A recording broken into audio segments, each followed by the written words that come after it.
screaming, what the fuck? Figuring that their cats could use a new chew toy, I got adopted, passed off as a mutated human. Boy, I was raised by TV, wrestling, Chef Boyardee's, and unlimited supply of feline feces. It's not true. It's true. I got doo-doo-doos, dude.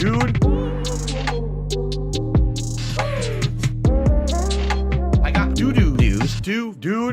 On to chapter 2, titled Super.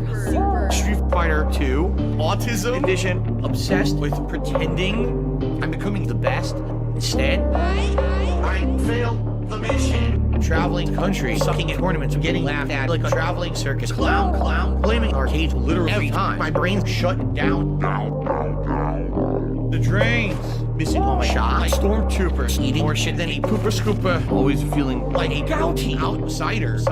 Till finally one day, I got 4th place in a Street Fighter game 4 people played. Now, look, listen, follow my logic. I was a troll, asshole, alcoholic, sipping gin and tonic, lying to the fact that ironic on top of idiotic. I was moronic, or paranoid, a chronic smoker, choking more often than before, neurotic, Jared Leto's Joker. Why am I not? And then I ran away empty-handed. Both my friends I betrayed along the way. I monetized them to this very day. The straw that broke the camel's back for me. I was confronted once out in public about my threats to beat people with sticks, and I pulled my legs back behind my thorax and shit my pants and cried like a pig roach. Fat. It's not true. It's true. I got doo-doo-doos, dude. I got doo-doo-doos, dude. Curses, shit got worse and worse. The 3rd verse hurts me even worse than the 1st. Just imagine wagging it, trying to relax, fulfilling your thirst, and blowing your load of Alfredo cheese sauce over a PG-13 YouTube stream. Riddle me this: do you throw in a towel, give up on YouTube dreams, turn off the computer, become a commuter to 9 to 5, earning an honest living, or choose the alternative life like a laughing stock, eternally existing as a narcissistic, perpetually begging micro cock? It's not true. It's true. What the fuck did I do? What did I get myself into? You're my 4th place trophy. Gosh, one of those days. At least until the day for the alimony payments. Yay! I got doo-doo-doos, dude.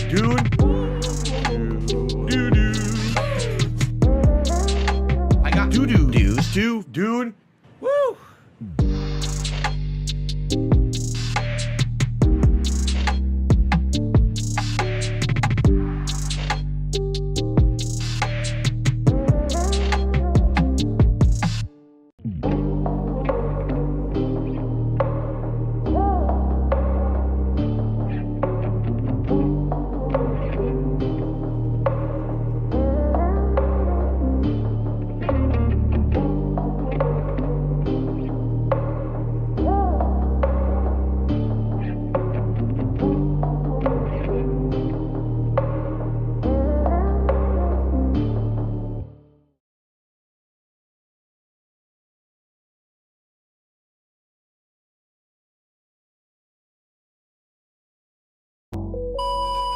Let me tell you something, brother. When I hold a man's penis, I tell you what I do. I hold on to it tight, brother. Because if that penis is vodka to Philip, woo, that's how it happens.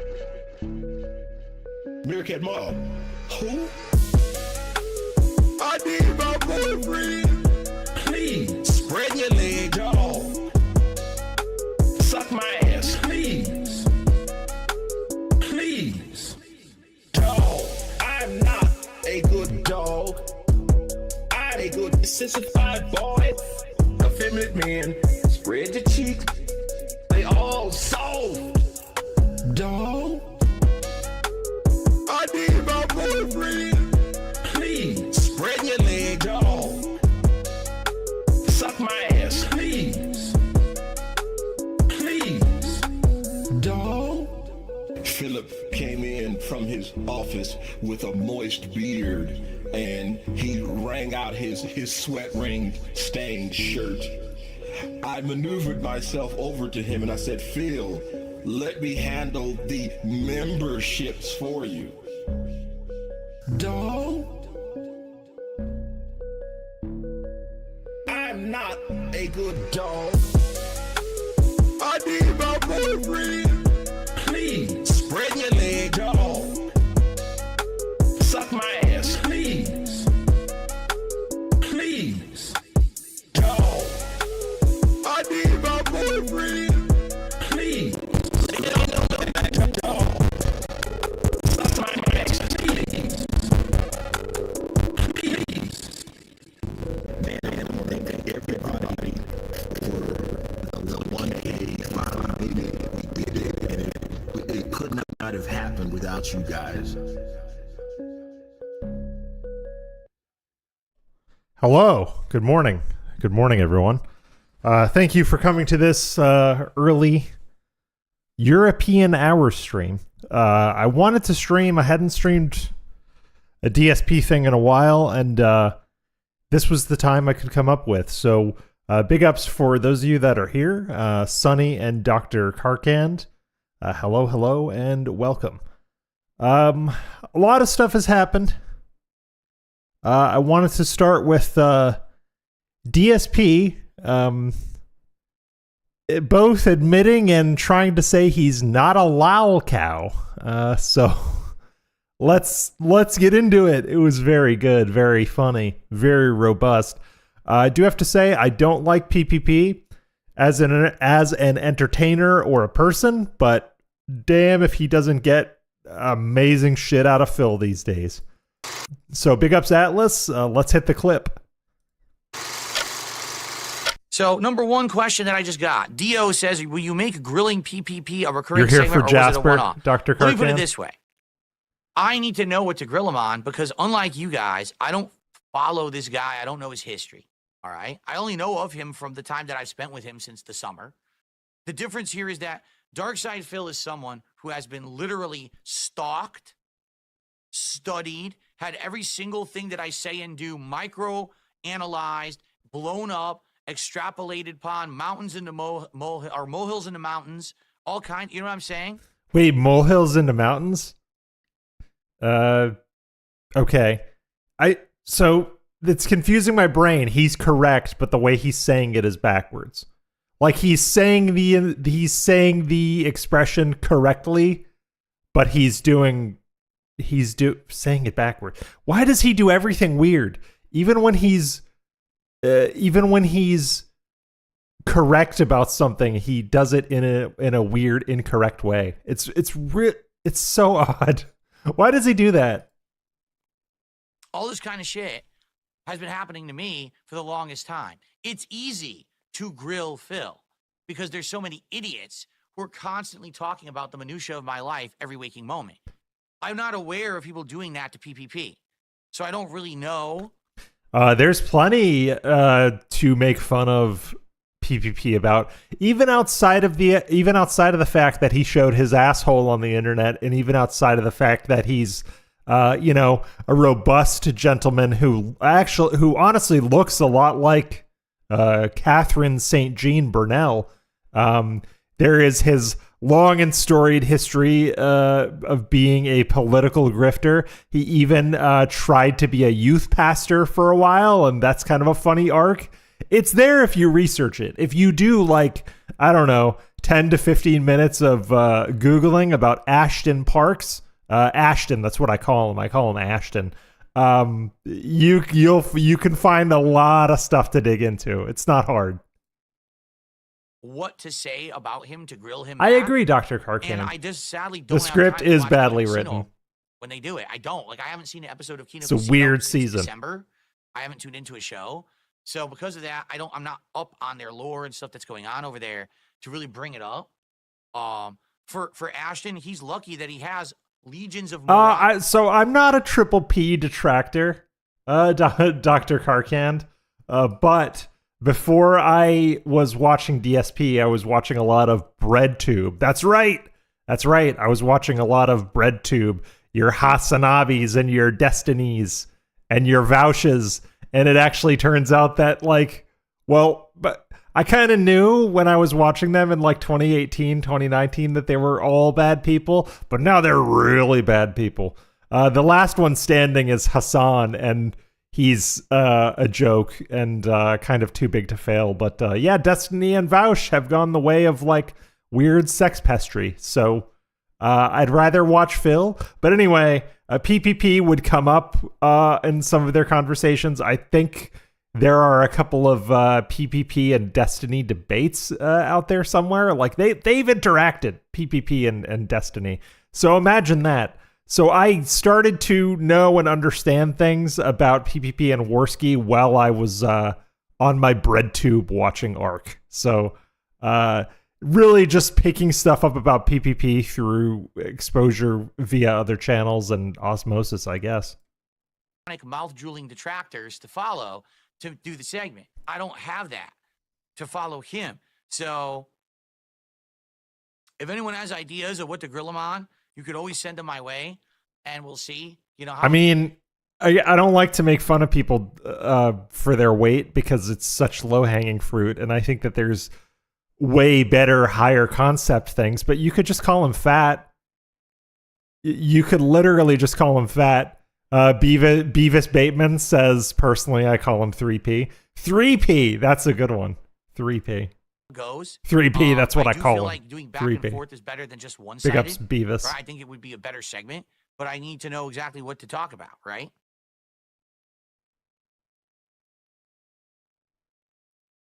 Do you think? I hope. Yeah, see, I hope Yvonne, not, but that's Sonny. Not, that's I not hope what not. we're talking about. Yvonne says you don't need to know memes to shit talk a person. The buddies do it all the time and don't have major memes about them. But there's a difference between casual shit talking versus between people or grilling someone. Like, for example, Ashton's bringing up specific things that have happened over the course of a week that my detractors very, very No, you're right. very You're much right. hyperfixate on. Yes, autism reference. Yes, hyperfixate. You know it means something because he uses the scare quotes. Great, good job, Phil. But Phil, you're saying PPP brings up things over the course of a week that your detractors hyperfixate on. What is the difference between PPP and any other detractor? What's the difference between PPP and me, or PPP and Detractor Beam, or Len, or Ice Yamamoto? Because we all stream pretty much on a weekly basis. Len streams more, but I feel like PPP was just kind of rattling off detractor talking points. That's essentially what he does. And you're stupid enough to go for it and kind of accept it as cover. And PPP hasn't even said this, but in Phil's mind, I believe that he's saying, oh, PPP is he's just pointing out how dumb the detractors are, even though he very much agrees with a lot of the things the detractors are saying. Like, PPP thinks we're all retards as well, but he also thinks that detractors are kind of right. Like, yeah, it's very... it's not very nuanced. Like, it's nuanced, but it's not the deepest level of nuance. But Phil doesn't understand the idea or concept of nuanced and how two things can be true at the same time. Right? They hyperfixate on this minutia that literally is pointless. I think that's some of the beauty of the segment, is to show how stupid this shit is and just talk about it, because it's so dumb that when actually he does hyperfixate really on dumb, PPP's right? PP. That's correct. So, I feel the PP? like that's some of the beauty of the segment, all right? Me literally, like, what would you want me to say? Just start insulting him about his weight? Oh, you're fat. You eat too much food. Look at you, you slop. Wow, that's going to really... Dude, you've called Rich fat. You've called Rich, fat, obese, whatever. Well, PPP is on stream. And PPP's for probably 50 pounds heavier than Rich. PPP is 400 plus pounds. I'm not sure if Rich is that big, but like, you've done that. Don't say that you are above the obesity mudslinging, Phil. You've done that. Be effective, right? No, like, that's going to be stupid. That's going to be a real stupid segment, right? The reason that the segment about me having man boobs was effective is because I'm not actually correct. Woodland Critter, big ups. I like your YouTube name. Yeah, he doesn't have he does not have problems with Ashton spreading detractors around, spreading detractor memes and info and videos around. There was a time when Phil said that if you spread detractor content around, you are hurting him.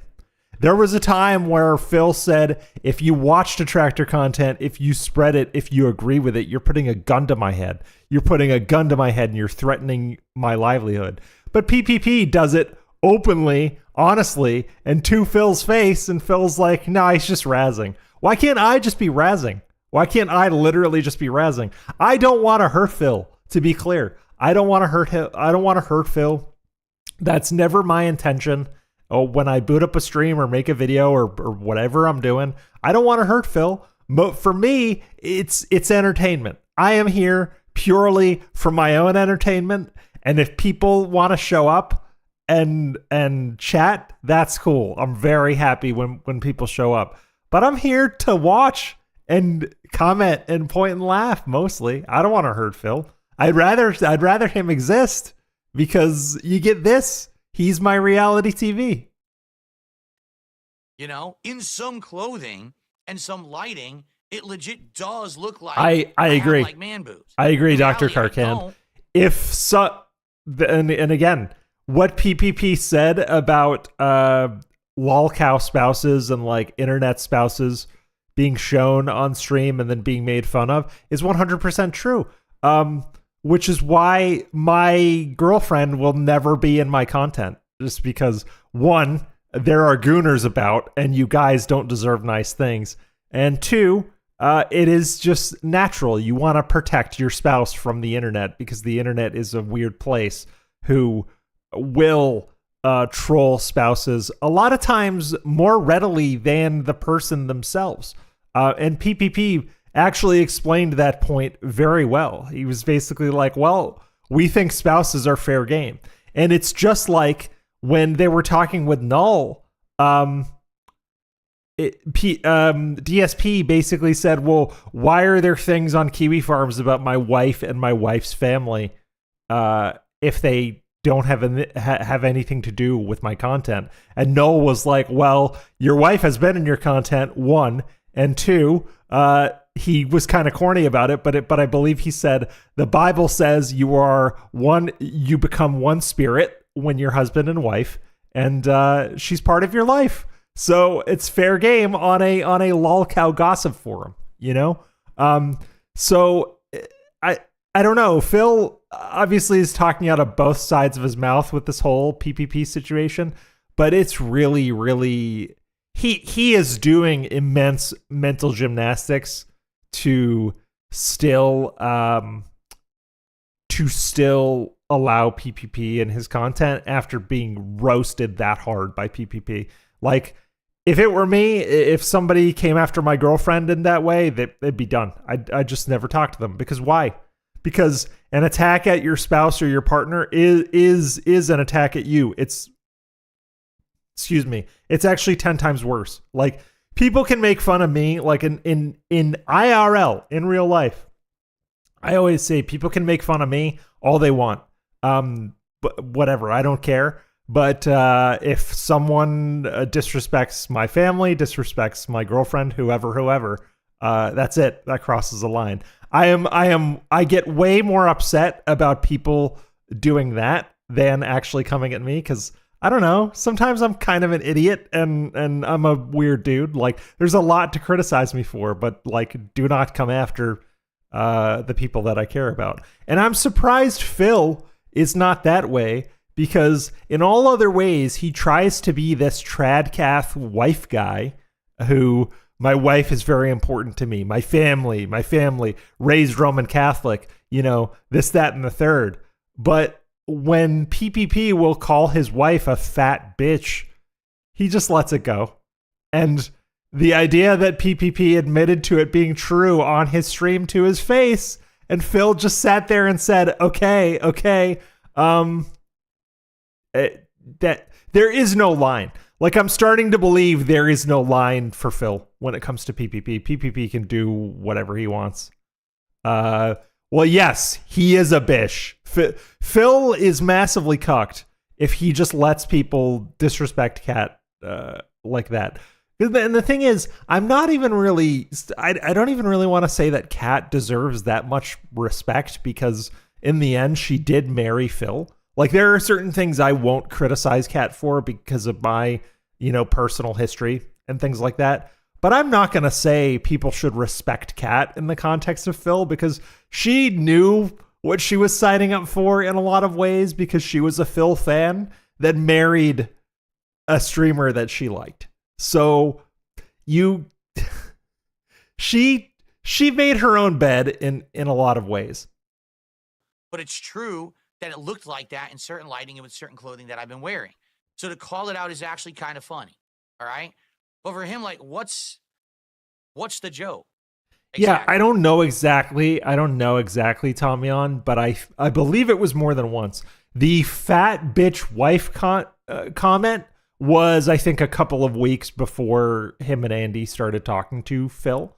But either way, for me, even one comment would be too much. It doesn't matter, like, if you know the person or not. And Ashton has shown no remorse or apology for it either. If anything, his statement to Phil the other day doubles down on it.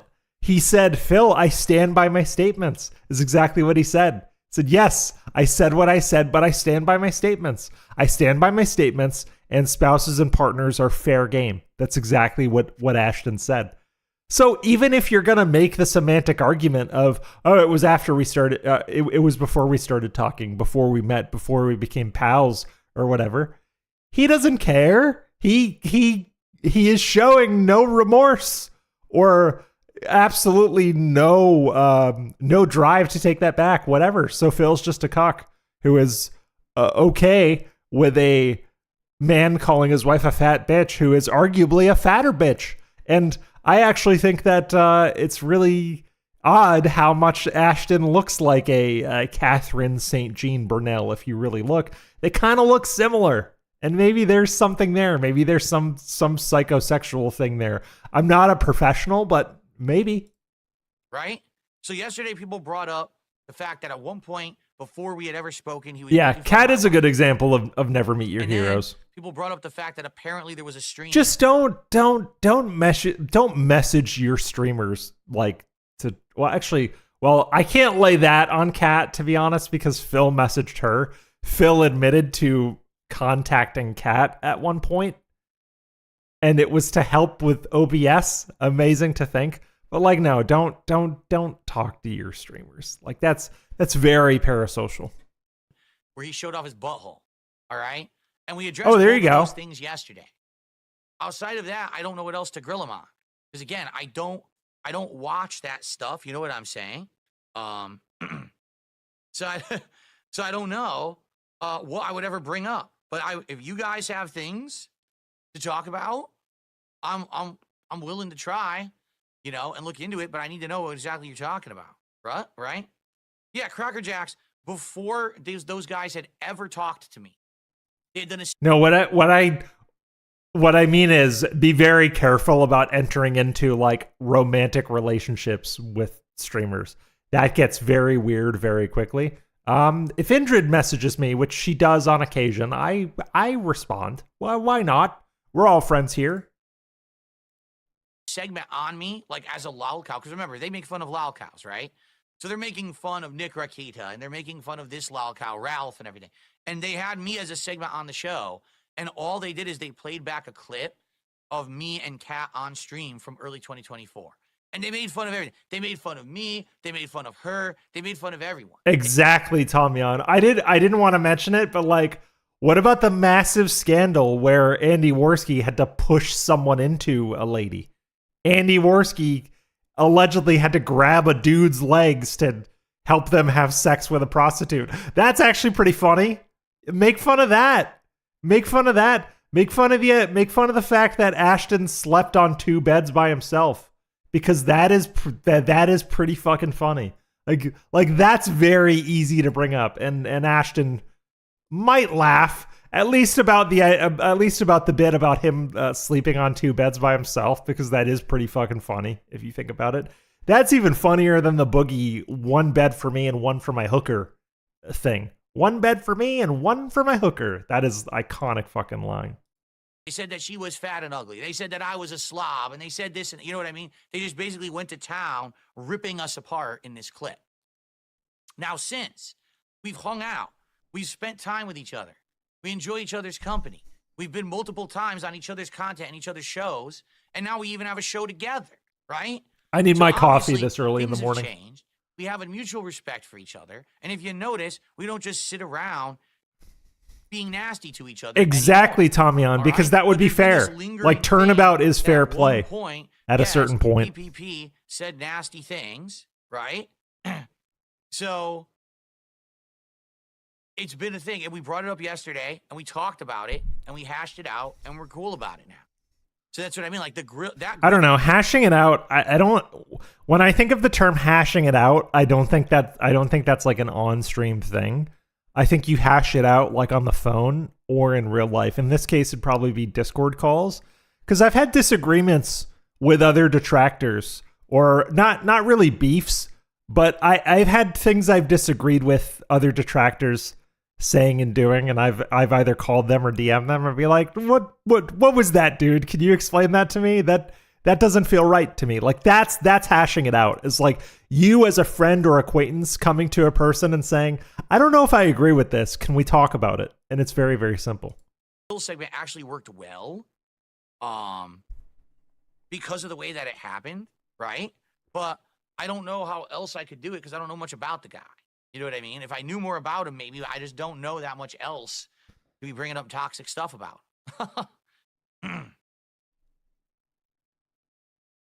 I mean, the bottom line is, let's be honest. He says, do you agree with PPP's statement? You're one of the greatest Lolcows of all time. I mean, dude, do I? That is an undebatable fact. Phil is the greatest Lolcow of all time. I don't know another Lolcow that streams as consistently, that gives us content to watch and talk over as consistently. Just by the sheer volume of stuff he puts out, he is the greatest Lolcow of all time. He's the most documented Lolcow of all time. You could have said that about Chris Chan years ago, but over the past handful of years, Chris Chan has become a lot less frequent in their posts. But Phil, we have Phil saying everything. You can use Philmont or PigPigGo to look up words of Phil saying literally anything. Anything. I showed my girlfriend like PigPigGo and the fact that there are 2 search engines. There's actually 3 if you count the DSP Institute one. So there are at least 3 search engines just dedicated to parsing Phil's transcripts to find specific words. So Dr. Karkad, you bring up a good point. He didn't win an actual Lolcow award because he's irrelevant. I was talking to Len about this a while back. The idea that Smokey, MCC, and Kiwi Tapes every year they have the annual Lolcow awards, and they were given awards to World of T-Shirts, Tofia Chew, Nova Online, Cyrax, Jupiter, all those guys, right? Phil wasn't even mentioned. So, like, he is the greatest Lolcow, but at the same time, I think Len referred to him last night as a has-been Lolcow. Like, even for a Lolcow, he's washed up. I think he's still the best one to watch, for sure, but he's not really mainstream. Like, people just don't care. Like, the new generation of hate watchers are not watching Phil. You know what I mean? Yet I feel like you have to have some context or some connection to Phil to still be watching him. But a lot of people, so Burdock Root Farmer, excellent. DSP is a very accessible gateway to Lolcow stuff, like what Dragon Ball Z is to anime. Yes, Phil is digestible, palatable, easy to understand because there are so many detractors, and honestly, this detractor community is pretty welcoming. Like, you can just start making content here, and for the most part, people won't give you a hard time when you start making content. Where some of the other troll communities, they'll come at you with a vengeance. They'll be very, very gatekeepy. The worst I do is I don't watch someone. If I don't like their style, if their content rubs me the wrong way, the worst I do is I don't watch someone. Where people in other communities, they'll trash you publicly, they'll put out videos about you. This Lolcow community is very easy to like get your feet wet in, for sure. I think that's also what makes Phil special. And I think we are the most creative and fun Lolcow community because there are thousands of songs about Phil. There's incredible audio bits, incredible edited videos. You just don't get that level of creativity as much with other communities. This is a great freeze frame, by the way, too. I agree with it personally. Well, yes. And Yeah, no. I have my words Have I about been the made Wings into community. one of The the Wings greatest community is lolcows of weird. all time? Always has been. Yes, undoubtedly. Literally everyone knows Darkside Phil, and usually it's for a bad reason. There's very few people who remember me from the days when I was respected and my opinion mattered and people liked me. To be clear, you were never respected and your opinion never mattered. Your opinion never mattered. The closest you came was when you did those, I think, 3 videos on Sopa and Pippa, because you hit the trending in just the right way because you put out that video at just the right time and you had enough of a platform to get people talking about Sopa and Pippa in kind of an interesting and meaningful way. But you were a jumping off point. You were not the content. You were a jumping off point, to be clear. As a gaming content creator, most people know me for toxic, negative reasons, correct? Do I agree with that sentiment? No. I don't think that I've ever done anything that's warranted me being treated the way that I've been treated. I'm not a Boogie. I'm not a Wings of Redemption. I'm not a... I don't know. I can think of 2 things off rip. You jerked off on stream, which is funny no matter who's doing it. And I always go back to War Dog Leader. Legend War Dog Leader lost his brother and basically was trying to give Phil some positive encouragement in the chat. Like, hey, I lost my brother 10 days ago or whatever. And I'm managing. Just make yourself some cheese on toast and feel better, man. And because of that, Phil said, oh, you're the king of suffering. You have no idea what I'm going through. But the dude lost his fucking brother. And you made this whole thing about it. You know? Like, those 2 things, among dozens, if not hundreds of other things, are what make you who you are. So yes, of course, you disagree that you are a Lolcow, but you're a Lolcow. King Cobra. I'm not a Chris Chan. Yeah, War Dog I'm not is doing these great. over-the-top, ridiculous, zany, wacky, awful things to get attention or making the same mistakes over and over. If you analyze what I've actually done, like watching my 4-hour documentary by June the King, you realize it's one of the most boring Lolcow stories because I'm nowhere close to being Lolcow status with the things that I've actually done. But it doesn't matter because facts don't matter. What matters is the opinion of the internet and the idiocy of a cult, right? That's what matters. If everyone just sits around repeating the same thing over and over, it doesn't matter what's true or not. You know what I'm saying? Massive coat, Burdock. Massive. I'm okay with who I am. I'm okay with what I've done. I know that I've improved. Well, you're obviously not. You're not okay with what you've done because you've bought, let's say, 10 grand worth of shit since August, and you have nothing to show for it. Nothing. Like, it is incredible the amount of shit he's bought, and he still has problems. I heard something last night when I was going to bed about a Windows update, and there was more shit that went on with his camera last night. I don't know. Prophet was tagging me in one of the Discord channels, and he said something about the camera being fucked up. I don't know. Maybe we'll look at that in a bit. But like, you bought $10,000 worth of shit to try and improve your setting and be better. Like, you care. You absolutely care. Better, and I'm happy with how things are going. You know what I mean? I'm fine. Correct. A big characteristic, or I should say defining characteristic of Lolcow behavior is the idea that they will insist top to bottom, up and down, that they are not a Lolcow. Wait, 14K in 7 months? $14,000 in 7 months. Wow. I trust yours and Prophet's math. The two of you, I have talked to the two of you personally. You are smart gentlemen. $14,000. Holy shit. I don't know if I've spent, like, every once in a while I'll get something nice for my setup that'll cost some money, but I do it over time. Like my system cost $3,500 when I built it. Like this PC, this monitor cost me, my 4K monitor cost me about $500.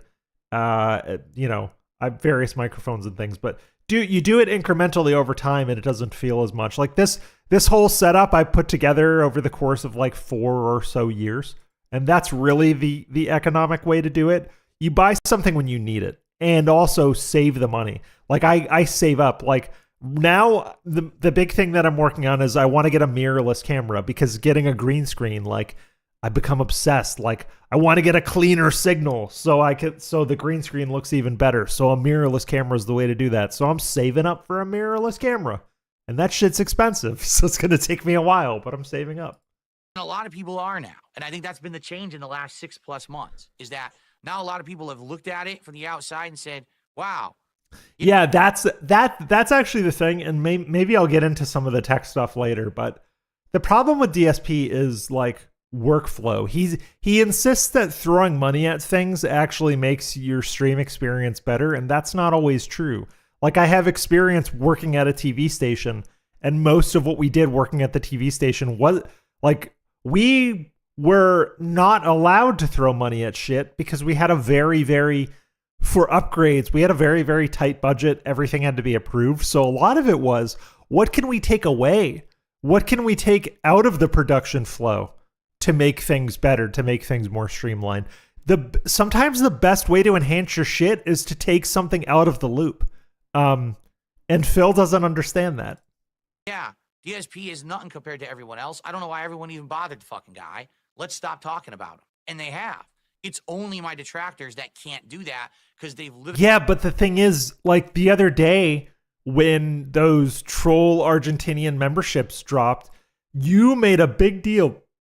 Excuse me. You made a big deal out of the fact that, because this troll bombed all these Argentinian memberships, I made the goal. I made the goal because of the trolls. Dude, just don't even mention it. Like he spends at least half of the time on his streams talking about trolls. He does. And if he didn't, people wouldn't troll him as hard.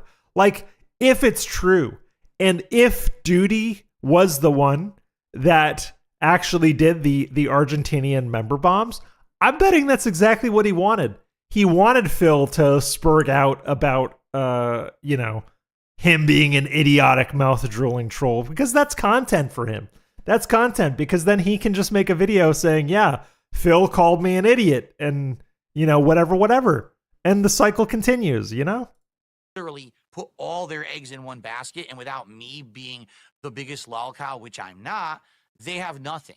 They literally have absolutely nothing at all of substance. So, yeah, it is what it is. I can't change the opinion. Yeah, I heard about the lighting. Just ignorant. Maybe I'll look at that. I've heard nothing but negative things about me that mostly weren't even true. So, am I one of the biggest lolcows? Yeah, maybe I'll look at that, because lighting is something I take very seriously as well. But I can't change it. So I just move forward positively. 3-point lighting is the way to go. All right. Big ups, Atlas the Clip Keeper. I queued another one up. This is... Oh, okay. Yep. So this was the raspy voice, low talking post nasal drip stream. Yes.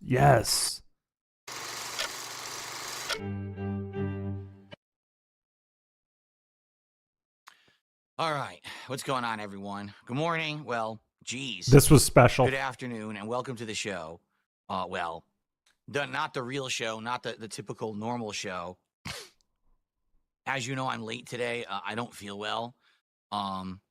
Sucks because I haven't been sick in a while. I think last time I've actually been sick was when I had COVID back in the fall of 2023, right? I'd like to point out that he never tested for COVID, nor did he say he had COVID. Because people back at that time when he was sick in October of 2023, I remember this because it was the Spider-Man days, and it was around the Halloween marathon. People said over and over and over again, Phil, you have COVID. You should test for COVID.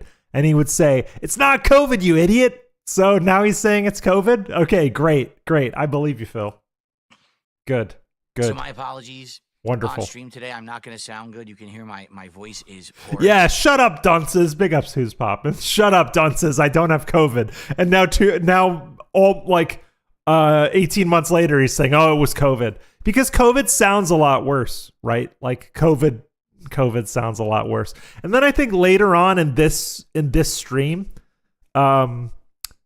he said, someone asked him like, Phil, did you get the COVID vaccine? And he was like, well, no, because I had it in 2023 and I easily survived it, you idiot. Which I was very upset because I was in the hospital for COVID and it was a bad scene and I might have died if I didn't go to the hospital. Like COVID can be very serious. I had COVID in March of whenever the interview was happening, whenever the week of the side scrollers interview, I had COVID because Lefty and I were supposed to stream that. It was going to be like a big thing. And I remember I sent Lefty a message from the hospitals like I can't stream the interview tomorrow. He's like, why not? Like, what's going on? I was like, I have COVID. I'm in the hospital. So COVID can be very serious. Shut the fuck up, Phil. Basically what happened was yesterday, I was on stream yesterday and I was perfectly fine. Like there was nothing wrong with me at all. Yes, so thank you for having the words, Epion. So at the time he said it's not COVID, whatever. But he's using COVID as a means to make it sound worse now. Like, oh yeah, I had COVID in 2023. It was a bad scene. Like, sure, okay. Awful or anything. And then all of a sudden I sneezed. Like really hard on stream. Right in the midst of everything else that I was, doing and stuff. And basically, all of a sudden, also telling us about a sneeze, started to brother, swell up during the Dark Souls stream, not the Dark Souls stream, brother, Dino Crisis stream, and I was like, "What? Just because I sneezed? Like literally, my throat's gonna swell up because I sneezed? Like, what's up with that?" Yes, so because when you sneeze, it can irritate your throat, and then your throat gets sore and swells up because you sneezed. Have I played Ninja Gaiden or interested in playing it? I'm very interested in the port that just came out, to be honest. I have zero experience with Ninja Gaiden, but I've seen some people streaming it and people like it. Like it seems really rad, to be honest. I am interested in playing it. I don't know when. Right now, so just to derail for a minute. Right now I'm playing Yakuza Like a Dragon because for some reason I felt like playing Yakuza Like a Dragon. Love that game. It's fucking awesome. And I the other day I booted up so my back hurt on Monday. I had to take the day off work because I tweaked out my back hanging stuff up around the house and moving furniture and whatever. So when I couldn't work on Monday, I was standing up at my PC and playing Doom 2016. So I got back into Doom 2016 for some reason, and that game's fucking great. But yeah, Ninja Gaiden is something I'm very interested in. I don't know. When I find time, I might play it because. Though I kind of missed the boat on Ninja Gaiden. It's one of the big gaps in like my gaming history, my gaming knowledge. So now seems like a good time to get back in. This must have DSP been is an like allergic Ichiban reaction Kasuga. For real, for real, to for real. something, because I do, I have allergies to certain things. I will say, even in Like a Dragon, Ichiban has trolls. Like, he had people even before the second one, whatever the second one's called. People were fucking trolling and slandering Ichiban constantly. But you know what? He fucking took it on the chin and moved on. That's the difference between Ichiban Kasuga and DSP, is like Ichiban was able to prove his trolls wrong in a lot of ways and keep it pushing. And that's something Phil has never learned how to do, you know? And I used to have allergies to cat dander, actually, until I got used to Jasper Kitty's, cat dander, which every cat has dander. So I thought maybe it's that, maybe it's just a bad luck.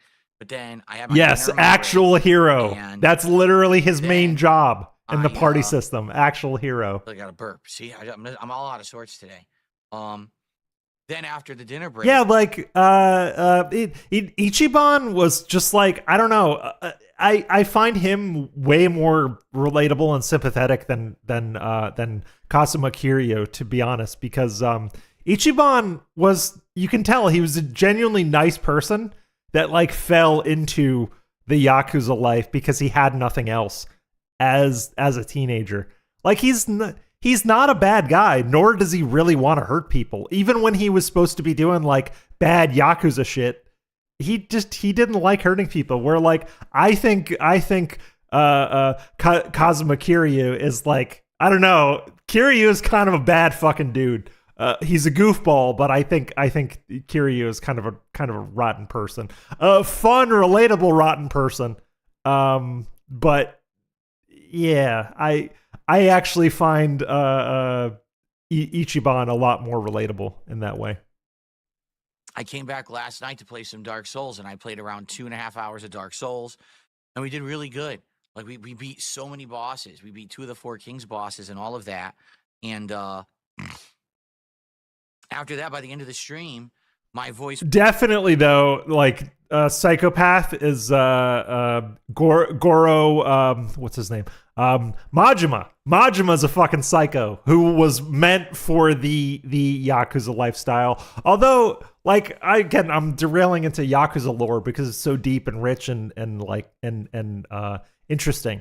But even Majima didn't start as a bad guy. The life made him a weird psychopath. Like, he was just a very kind of stand-up guy running a cabaret club who was Yakuza. Like, he was Yakuza, but he was just trying to run his club, mind his own business, live his fucking life, and then he got pulled back into the life, and the life broke him, and he started on a path of self-destruction and psychopathy that still to this day continues. was definitely... I recommend really, Yakuza, really taxed, by the and I was way. like, well, I'm glad that the day's Play. over. Start We're with gonna get Yakuza rest. 0 and go from there. And so, I tried. I went to sleep last night, and I was really tired.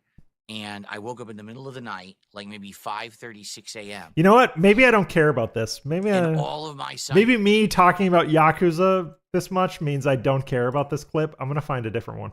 Oh, all right. So this is him. You know what? I'm going to pivot away from this clip because it sucks. I don't have anything to say about this. I'm just going to talk about Yakuza. This is him rating games. Hell yeah.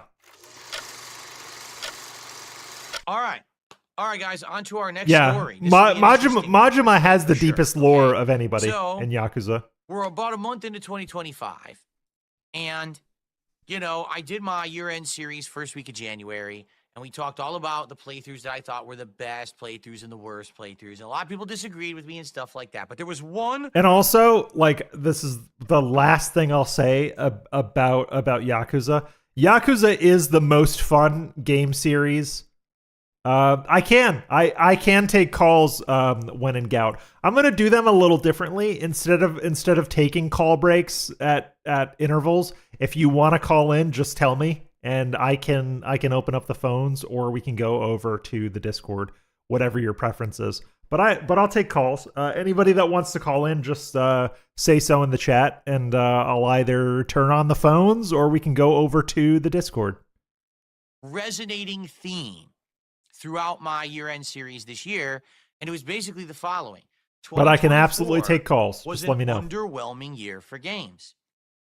Sadly, in 2024, it just seemed that it didn't have many or any high-profile releases of note. And then when I say stuff like that, people like get so angry with me.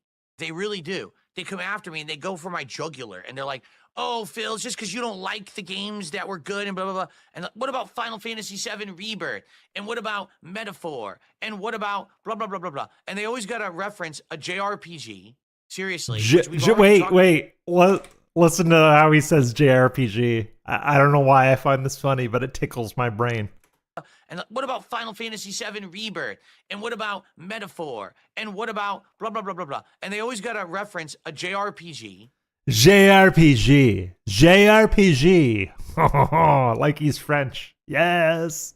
I don't know why I'm a child. I don't know why that's funny to me, but the way he says JRPG. Yes.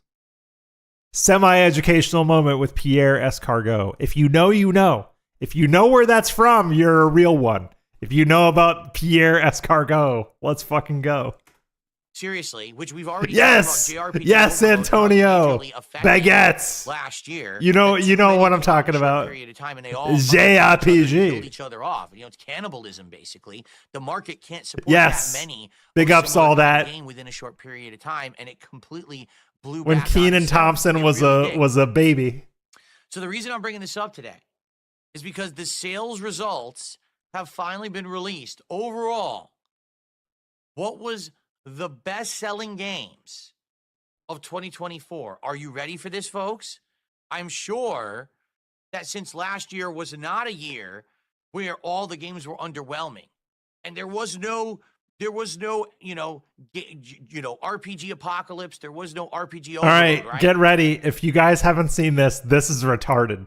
This is some retarded ass shit coming up. And I do have words, so get ready. Everyone disagreed with me on that.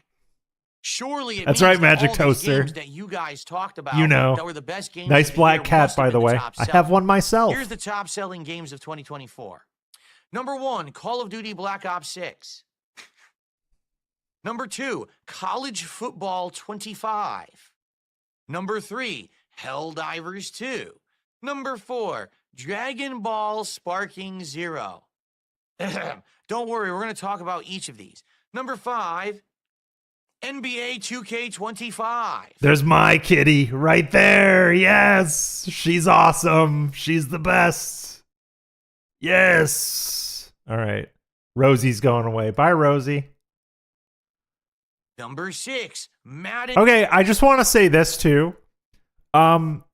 People liked Call of Duty Black Ops quite a bit. People, I can't say about any sports games because I don't play sports games. Call of Duty Black Ops, actually very good. I played a lot of Call of Duty Black Ops a few months ago when it came out. Helldivers 2, really fucking good. I played a ton of Helldivers with Misery Merchant and Decepticon. I played with Len a couple times. Very, very fucking fun. Very good. So it makes perfect sense why these two are like top 3 of the list. You know what I mean? Like, and Elden Ring is there. People like Elden Ring. It had a DLC that came out. Modern Warfare 3. I don't know why people were buying Modern Warfare 3, but okay. But I think Helldivers and Call of Duty make perfect sense to be on this list. And I think sales do correlate with how much people like the game, because people, myself included, like to say that Call of Duty is slop. And it is slop, but it's good slop. Like, I may get crucified for saying this, but like, the campaign was good. Like, the Black Ops campaign last year was good. Like, it was an interesting spy story, and some of the stuff they did with stealth was really cool. How you could like blend in and sneak and like pretend to be undercover and stuff like that. They did some cool shit with that. They really did. They really did. I also do love Ubisoft. So Call of Duty tickles a similar part of my brain. I don't know. 25. I'm starting to see a pattern here. Number 7. All right, so what's the pattern, though? The pattern I pointed out is that games that people liked were close to the top of the list, yeah? That seems like a pretty consistent pattern. Call of Duty Modern Warfare 3. Exactly. Call of Duty is enjoyable trash to buy once every few years. It's not your religion. Yeah, dude. And there's this whole thing where people are like ashamed of liking Call of Duty, or I know it's fun to hate Call of Duty, but like if you want to buy your popcorn, buy your popcorn. I buy every Assassin's Creed game, okay? I buy every Assassin's Creed game. And I like Watch Dogs Legion. And I liked Star Wars Outlaws. Like, I like Ubisoft. I don't know. It's okay to like things people think are weird and bad. It's fine. From the year before. Number 8, FC 25. If you don't know what that is, Football Club 25, because EA lost the FIFA licensing. Number 9. Well, that's part of it. They wanted to distance themselves from the FIFA name as a game because FIFA is rife with the FIFA Ultimate Team or whatever was rife with like money laundering schemes and scams. So one of the reasons why it got changed to Football Club is so that people would not automatically associate it with FIFA Ultimate Team, is my understanding. Because the shit people, you Europeans, the shit you guys got up to in FIFA Ultimate Team. I read some weird stories about that, if true. Elden Ring, a game from 2023. And number 10, the MVP bundle that I believe included college football and Madden. Sure, people want to get their new rosters for NCAA and Madden. Sure, because that's why you buy those sports games every year. You get slightly better graphics and updated rosters, but they're pretty similar games year to year. You can't make this up. These are so they actually don't have. So they literally don't have the rights to FIFA as an association. Okay, thank you for clarifying. Because I read stuff about that where it might have been like PR speak, but also I read some statement somewhere that they were trying to distance themselves from Ultimate Team because Ultimate Team had a bad reputation. And best-selling games of the year. But that is a much simpler explanation. Do you see Thank you for clarifying. Difference between this list and the list from 2023? Did you remember that the top-selling game of 2023 was Hogwarts Legacy? You remember that, right? And it was a big news because a different game other than Call of Duty was actually the best-selling game of the year. Okay, so this is where his argument breaks down completely. Because remember what he just said. He just said, why are the top-selling games not good games? Right? Why are people buying college football and Call of Duty and Helldivers? They're not good games, dude. No one's talking about them. Now he's going to say Hogwarts Legacy was the best-selling game of 2023, but people panned it because of J.K. Rowling. But it was a good game, but it was the top-selling game, but also the top-selling game is not always the best game, right? Make it make sense. And the funny part about the news was that... Also, I like Hogwarts Legacy. I'm one of those people. I'm one of those people that likes Hogwarts Legacy. Mostly because it is basically... It is Ubisoft in a Warner Brothers Harry Potter wrapper. It's that same thing. Also, if you know, you know. Professor Garlick, good lord. They knew what they were doing with Professor Garlick. All right? That's all I'm going to say. They knew what they were doing. Even though it was the best-selling game of the year, it got completely snubbed by the Game Awards and everybody else because, oh no, J.K. Rowling and the things she says on social media about trans people. Oh No, that's not the whole picture. That's actually not the turf shit is not the main reason why people don't like J.K. Rowling. She's a massive narcissist who's an asshole of a person, regardless of her turfy views, right? The idea is that J.K. Rowling thinks that because she wrote the best-selling contemporary book series of all time, her opinion matters, and that she is completely immune to criticism. That's why people don't like her. The turf shit is reprehensible, but the main reason why people have a problem with her is because she's a fucking egomaniac. That's the main reason.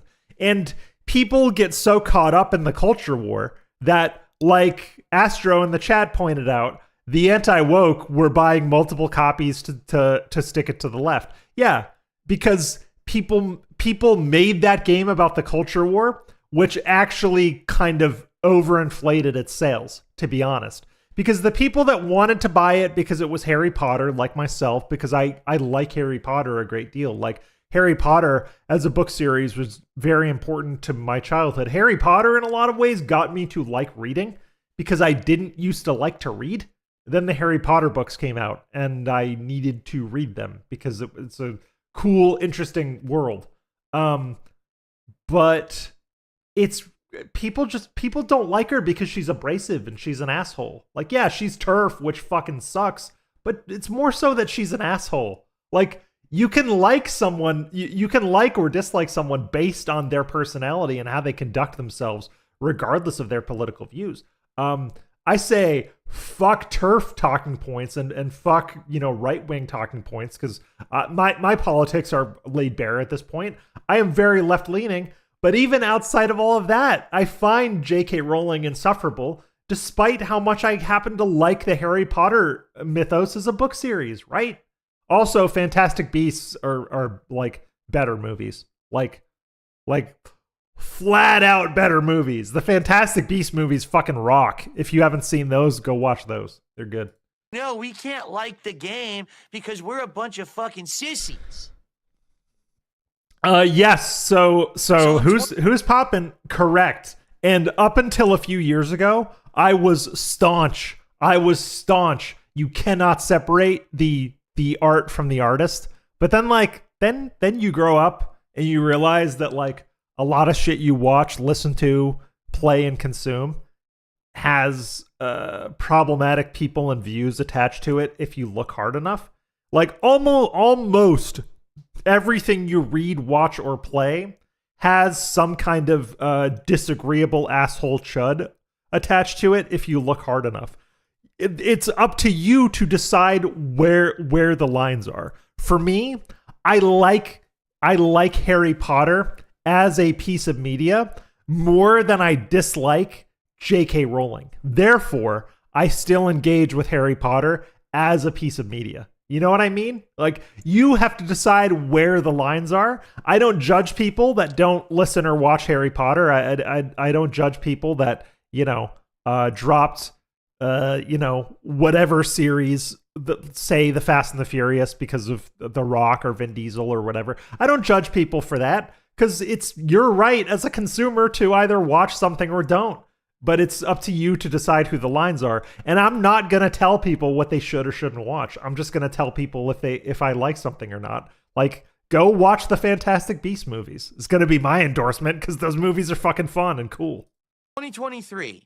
A legitimately... Yeah, dude, Cho Chang, by the way, Cho Chang as a character name is like borderline Chicky Chang Wang, if you think about it. Oh, Chicky Chang Wang. Yeah, like that is something DSP would have named like his Asian character in a character creator, would be something like Cho Chang. Very funny. Interesting, good game. Took the world by storm and sold hotcakes. but no one wanted to talk about it because they were all leftist, stupid political journalists, right? No, Phil, the game was mid. Like I like Hogwarts Legacy. I liked it a lot. It was one of my favorite games of that year because I like sloppy games. I like slop collectathons. Like it hits my brain in just the right way. And it had just enough Harry Potter sauce on it. Unfortunate term, Harry Potter sauce.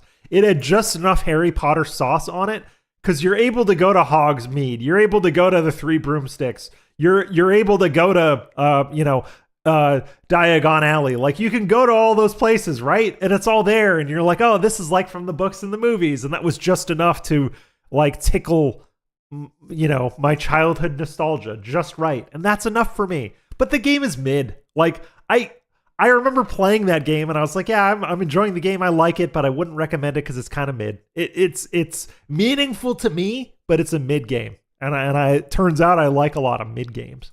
So we can't mention that game so well, great. We can't do that because J.K. Rowling. Yes, but the thing is, Morty, he is simultaneously arguing that the games that sell well are not the best games and shouldn't and don't deserve to sell well because they're not good games. But also he's arguing that that Hogwarts Legacy was the best game of 2023 because it sold better than any other game in 2023 by a wide margin. He's trying to make two sides of the same argument at the same time. And it's very frustrating. So what happens is, in 2024, we just go back to the fucking norm. We just go right back to a zillion sports games, Call of Duty, and a couple odds and ends that are hilarious because if you look at them, they're not even popular anymore. Like what's not popular? The FC games sell an incredible amount worldwide. College football is very popular. Dude, my brother, back when we were both still living at my parents' house, my brother every year would buy Madden NCAA. Every fucking year. He'd buy those games. And because my brother, he's not real, like he's into simulators, like he'll play like flight sim and stuff.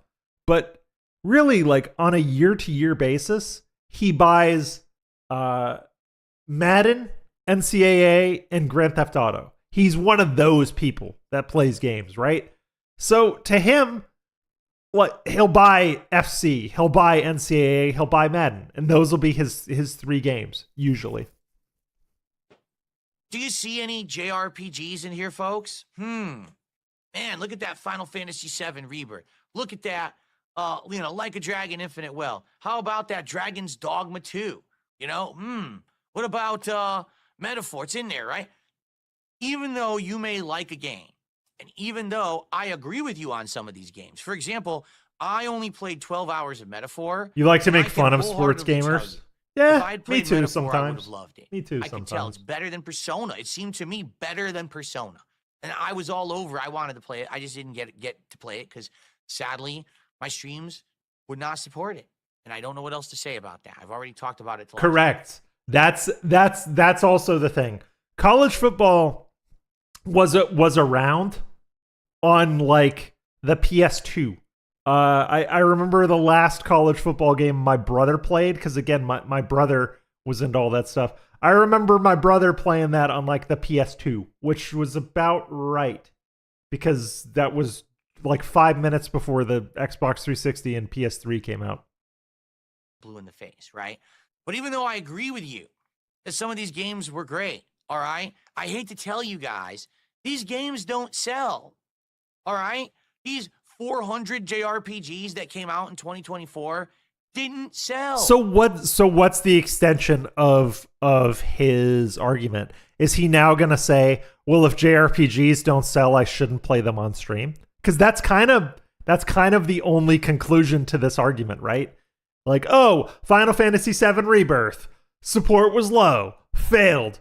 Yakuza, Dondoko Island, whatever it was, the Like a Dragon sequel, didn't sell, so went to ban world. But it actually was because you presented it in a very dented way, where you said, my wife will help with the management sim aspect, and then that lasted 2 streams and then faded out. So maybe the problem is you. Maybe the problem is you. And you know what? Maybe a lot of these JRPGs don't need to be massive sellers. Maybe a lot of them are fan service, especially Final Fantasy VII, like Final Fantasy VII Rebirth. Those get put out mainly because they're fan service, and they sell well over time. They're not gonna, something like Final Fantasy VII Rebirth is not gonna sell is not gonna sell amazingly in its first month. But over time people will pick it up when it goes on sale or whatever, you know? Because Final Fantasy VII, the OG, is something that people have played over and over and over again. So eventually when people want to, they'll get into Rebirth. It's not that hard to figure out. They didn't even correct the top Redbird 10. Rebirth was made for a very niche audience. It's made for a very niche audience that wanted to engage with like side content of Final Fantasy VII. It's supposed to be like a continuation and a side story. It's not even really like, it's not for the average gamer. It's a very specific thing for a very specific audience. Just like Metaphor is a very specific thing for a very specific audience.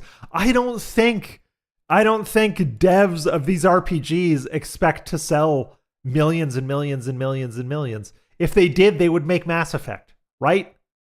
Like, the most mainstream RPGs I can think of at this point would be like a Mass Effect or Baldur's Gate, to be honest. Even something like Path of Exile. Like, Path of Exile is doing well, but it ain't doing Baldur's Gate numbers, you know? You've got the old Call of Duty outselling the new RPG. I know, Burdock Root Farmer. Ring, that's wishful thinking on my part, because I want Mass Effect to come back and be good again. RPG, do you get it? The Mass Effect that I want would be a Garrus Vicarian Citadel cop game. Give me a game where you play as Garrus and it's just Garrus solving crimes on the Citadel. I want to see that story. Like LA Noire in the Mass Effect universe. That'd be fucking hype. RPGs are popular, but they're for a certain niche. They're for a certain portion of the gaming landscape. But sadly, these people seem to think, was that me? No, I don't know if that was the me. biggest thing the is video, I live in my bubble of people who talk whatever. about RPGs all the time. They don't sell. Do you want to know what games these big companies were big? Well, if the rumors are true, if the rumors are true, there is a high probability that Shepard would come back in the next game. On. Let's do an earthquake sirens. Reminder Phil is the reason for yellow paint SMH. Big up Smitty Weberman Jensen. And I'm glad one of my new notification sound played. I loaded up a bunch of new notification sounds, and you guys got the fucking earthquake siren. That's one of my favorite ones.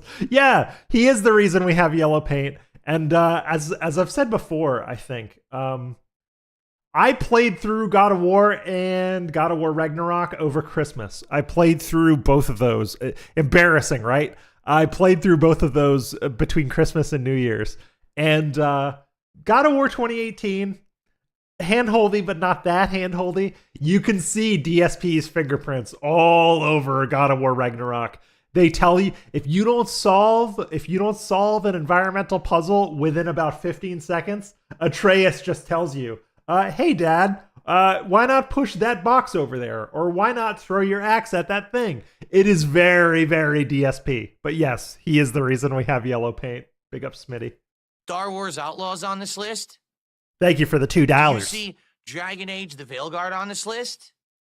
All these big high profile games that these guys were absolutely hoping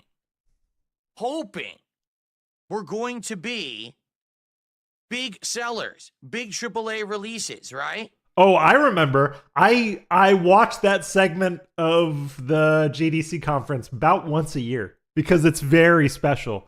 Because they got Phil in some of his least toxic gameplay. Like, he's not being toxic. He's just kind of walking around.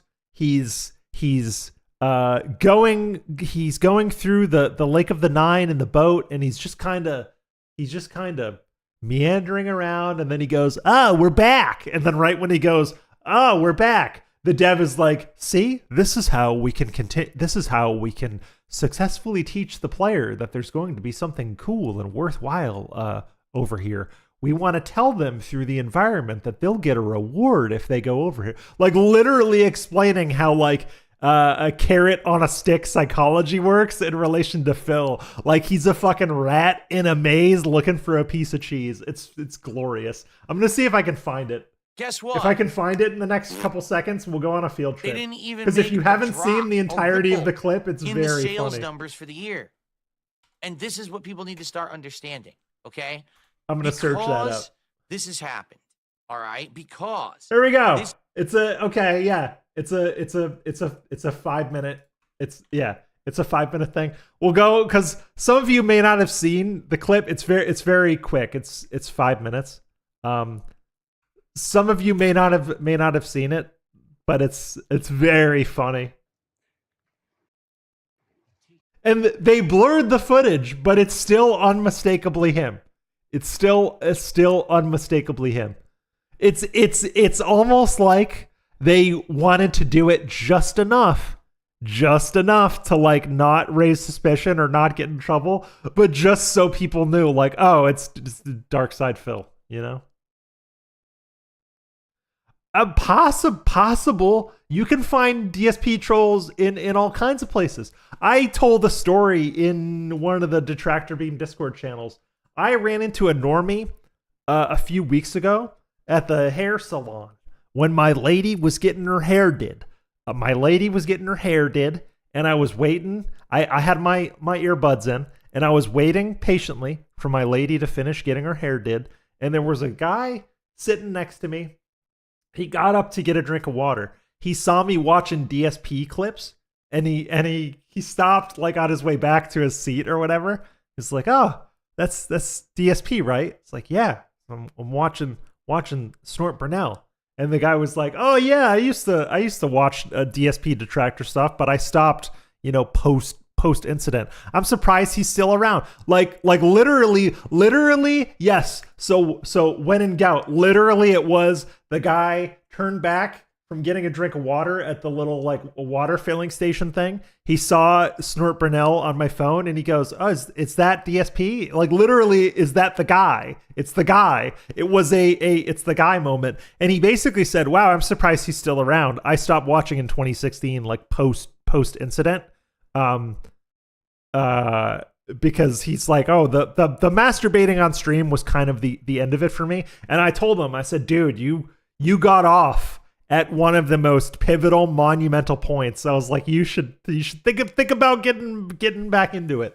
But yeah, I ran into a normie a couple weeks ago at the salon when my lady was getting her hair did. It was very special. I love the rare times you run into, like, someone who knows DSP in the wild. It's very funny. I gotta boost this. It's very low. We're back. Taste of vanilla magic led him to new forms of experimentation. We're back. New levels of depravity. Look where we are. We're back. Okay, so in this example, the player is exploring the hub. They've been correctly taught the shock arrow mechanic.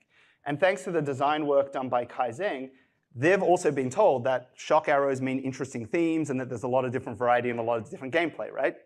So we've made a convincing promise to the player. So watch it one more time, and I want you to watch. I don't know when in gout. I would say I told him to just watch Tevin streams because he asked me. He's like, "Well, how would I get back into it?" I was like, "Well, I don't know. Just go look up Almighty Tevin archives and just go from there." The taste of vanilla magic led him to new forms of experimentation. We're back. New levels of depravity. Look where we are. We're back. Yeah, we might take some call-ins. We might. I want to get through Is some this even the clips. same area? I don't even know. We're back. It is. This is the gate we opened, right? To get to the side content area. So, dude, this whole area looks dramatically different. Damn, is it different? Yep. So that's Phil basically admitting like, oh, it worked on me. Blech. Oh, you're on the line, Winning Gout? Hold on. Hold on. I'm being a bad host. All right. People want to call in. All right. So Astro is in the waiting room. Hold on. Let me get on the troll phone and let me make sure my OBS is set to capture the troll phone. And then we'll take a call. I appreciate the calls. I just have to check one thing in my settings.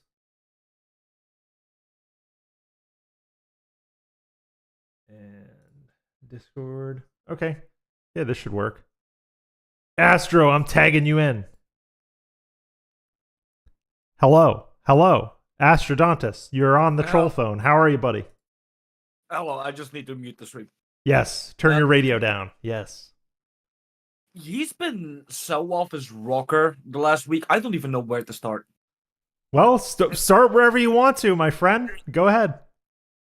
I think that, the latest one, which is fucking hilarious, is that after Smart Guys, someone asked him, like, hey, $500 divided by 2 is 250, yep. So shouldn't that count as a goal? Correct.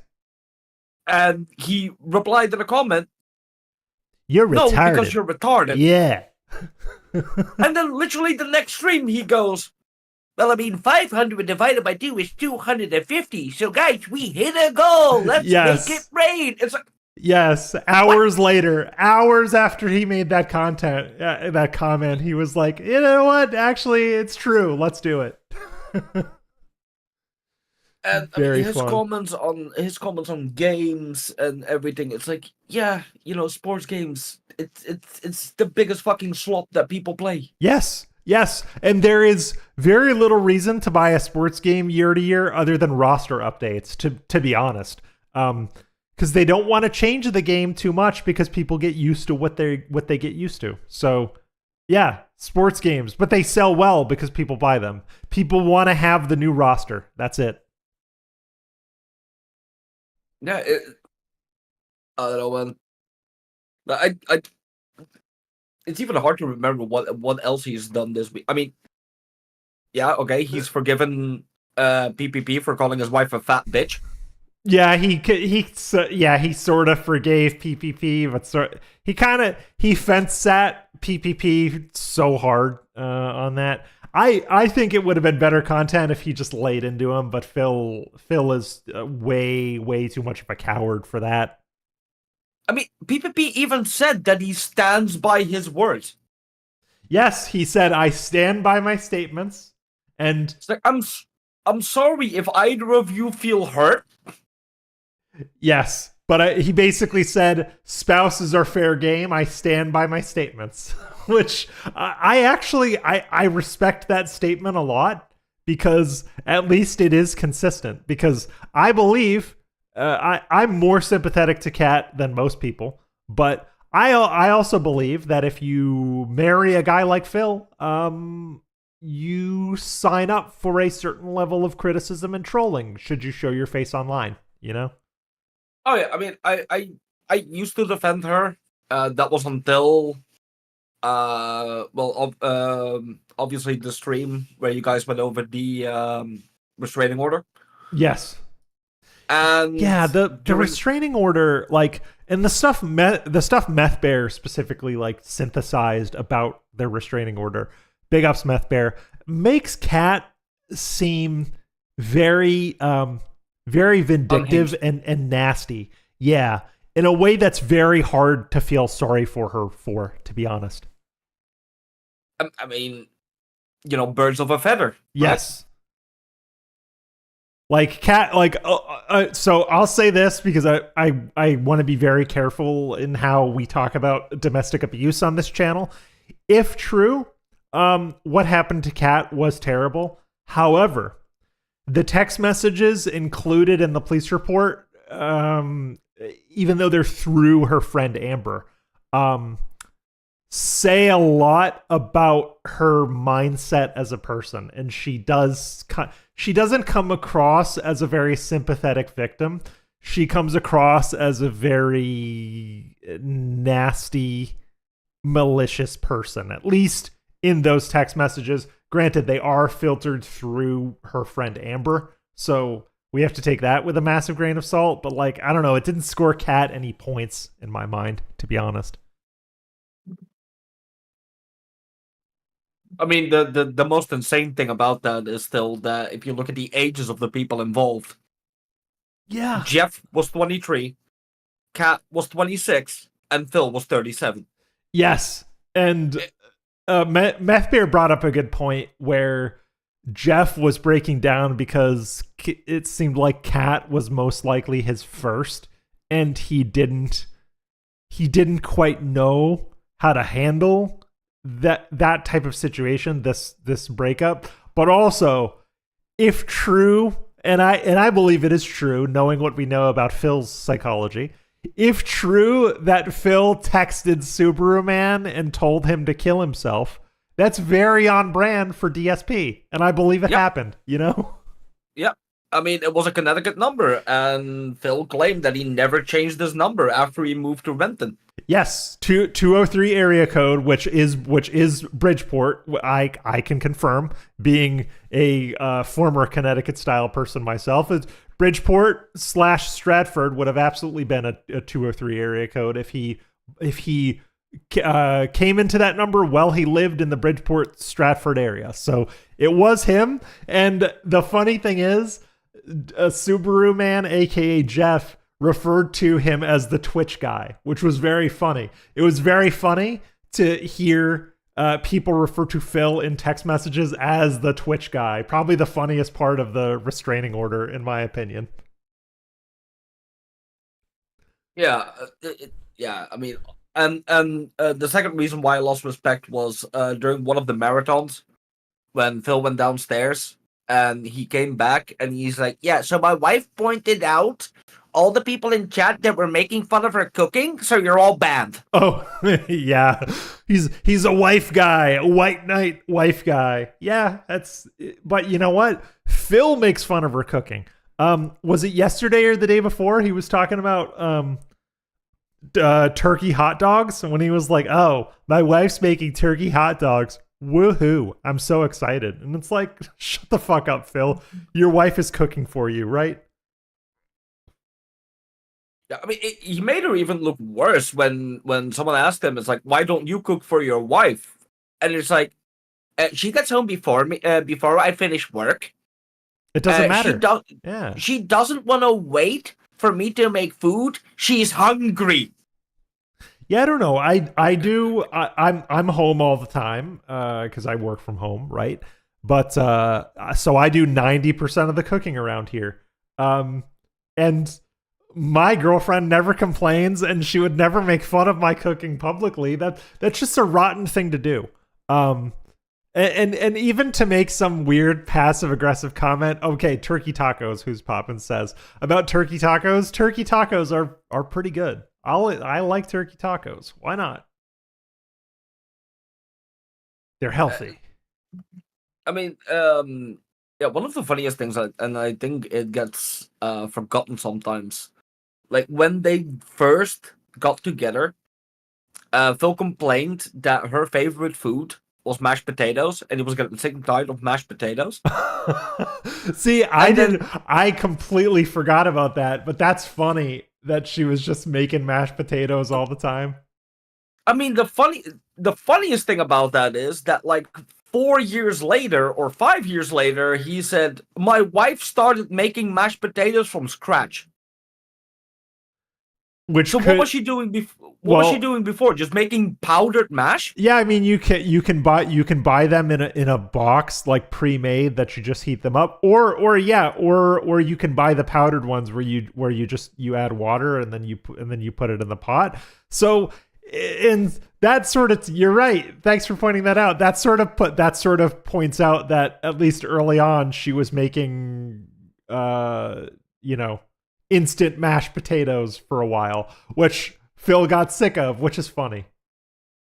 I mean, funnily enough, when I went on vacation last month and visited my girlfriend, I actually managed to, I guess, upscale my mashed potatoes. Hey. Yeah, putting a bit of chicken stock in mashed potatoes is amazing. Oh yeah. It gives it a little bit more flavor. And it adding a little bit more. I know people don't like the word moisture, but adding a little bit more moisture into your mashed potatoes is also really great. I mean, I usually use egg yolk, bit of milk, butter, then pepper, salt, and nutmeg. Okay. Simple. Less is more when it comes to mashed potatoes. A lot of people like to put a lot of things into their mashed potatoes. People put garlic in there. I like garlic, but I think just some salt and pepper is fine. It's fine. Let's see what else. Anything else you want to add, Astro? Oh God, I'm trying to think of like what else he's done this last week. I mean, so obviously, much. Obviously, the pathetic, begging for $2,400 before February 5th. Yes. Just so his cake wouldn't spoil. Yeah, so the cake, the Italian rum cake meta is very strange because he's acting like he's not gonna eat it, but he's gonna eat it, right? Like, of course he's gonna eat it. He's not gonna not eat it. It's just whether he can monetize it or not. He's gonna monetize it to begin with, but it's also like he's like, oh, I can't put it in the freezer because our freezer is too full. My guy, you have over a week. The cake is 7 inches in diameter. And he also mentioned that they went to Costco or wherever, and they said, "Oh, I bought two months worth of frozen stuff at Costco." And it's like, what are you doing, buying 2 months worth of stuff and then going to the grocery store every 6 days? I don't understand it. By his logic, he should be able to eat all that frozen shit for like 2 or 3 weeks and never leave the house again. That is doomsday prepping right there. I mean, the thing is as well, like as you said, he bitched about the turkey hot dogs. Yes. Just make one of the frozen fucking meals that you bought. Yes. 5 minutes in the microwave. That's it. There you can actually get pretty healthy frozen stuff these days if you know where to look and you know how to get it. Obviously, you should make your food not frozen as much as you can, but sometimes the reality is, we live on frozen food out of boxes. It's the thing he does where like he overshares in ways that don't add up. Like the idea that he goes to the grocery store every 6 days, but also he bought, months worth of frozen food. Which of those things is true, I bet both. And it doesn't help the allegations that Kat is a fat fucking bitch that constantly wants to eat. Well, I think along with many others, it's all DoorDash, right? They're eating DoorDash on average about once a day. I would say, right? That's kind of my theory, to be honest. Oh, yeah. Talking about the DoorDash, it reminds me of something that legit pissed me off. Sure. That it's from years ago, I think. But I saw it. I got reminded of it through WPIG. It's when his YouTube payment didn't come in the morning where he was supposed to go to the store. Oh yes. And he was bitching about it on Twitter. And he said, "Well, it's not about me and my wife, but I might not be able to buy Jasper any food." Oh, that's right. I completely forgot about that. Like, oh, now Jasper Jasper won't be able to eat his fish or whatever because they wanted to buy him like fish-based food, right? It was that time. I don't remember the exact food, but the worst part is, he said, well, while my wife and I were waiting for if the YouTube payment would come in, we DoorDash breakfast. Oh, yeah, that's right. That's right. He DoorDash breakfast, and one of those times he pre-ordered breakfast because that's apparently a thing you can do. He pre-ordered breakfast and then it came too early, and they got upset because it came too early. He's very special. He's very special. But it's like the money you spend on the fucking DoorDash for fucking breakfast, you could have spent on cat food. Yes, and cat food. The cat would have been fine. Cat food's not that expensive. It's about 89 cents a can in my experience. If your cat eats my cat eats wet food because she has a sensitive tummy. But it's about 89 cents a can. It's not that bad, Phil. Not that bad. Come on. Yeah, I'm lucky with my cat. Like I can just literally overfill the food bowl and she'll only eat what she needs. Oh, you're so lucky because I've had cats too that will eat dry food, but they eat everything you put in front of them, so they get fat. I've had cats where you have to really monitor what they eat. You're very lucky. You have a low maintenance cat for sure. She has it with wet food. Okay. Like the moment I put wet food in front of her, she'll eat the whole fucking thing. Yeah. Yep. Oh, Sunny sent over something very interesting in the Discord. I think Astro, unless you have anything else to add, I think I'm gonna continue on to the next clip. But also Sunny sent something in the Discord that is worth showing. But any final words before you go? Well, I'm probably gonna go and record my segment for the impersonation contest. Oh, hell yeah. Yeah, get again, I am not a representative of that being said, but get your impressions in if you haven't already. I am a couple people reached out to me with stuff that they're going to be sending in just as like a preview. We really do have some have some heavy hitters going into that being said. Impression contest, so it's going to be fun. Good luck. Can't wait to see it in the contest, and thank you for coming on. I appreciate you. Well, hear it because there's not going to be video, but yeah. Oh yeah. Oh, so audio only. Okay, man after my own heart. I mean, I don't even have a webcam for my PC, so no, I don't have much of a choice. It's all right. Audio will do you just fine. But thanks for coming on, Astro. Always appreciate you, and have a good day. Yeah, always a pleasure, man. All right. Bye. All right. Thank you, Astro, for coming on. I appreciate that. Okay. Sunny sent me something in the Discord DMs. Phil is exposed. Hold on. Let me. I gotta get it. Into a browser here.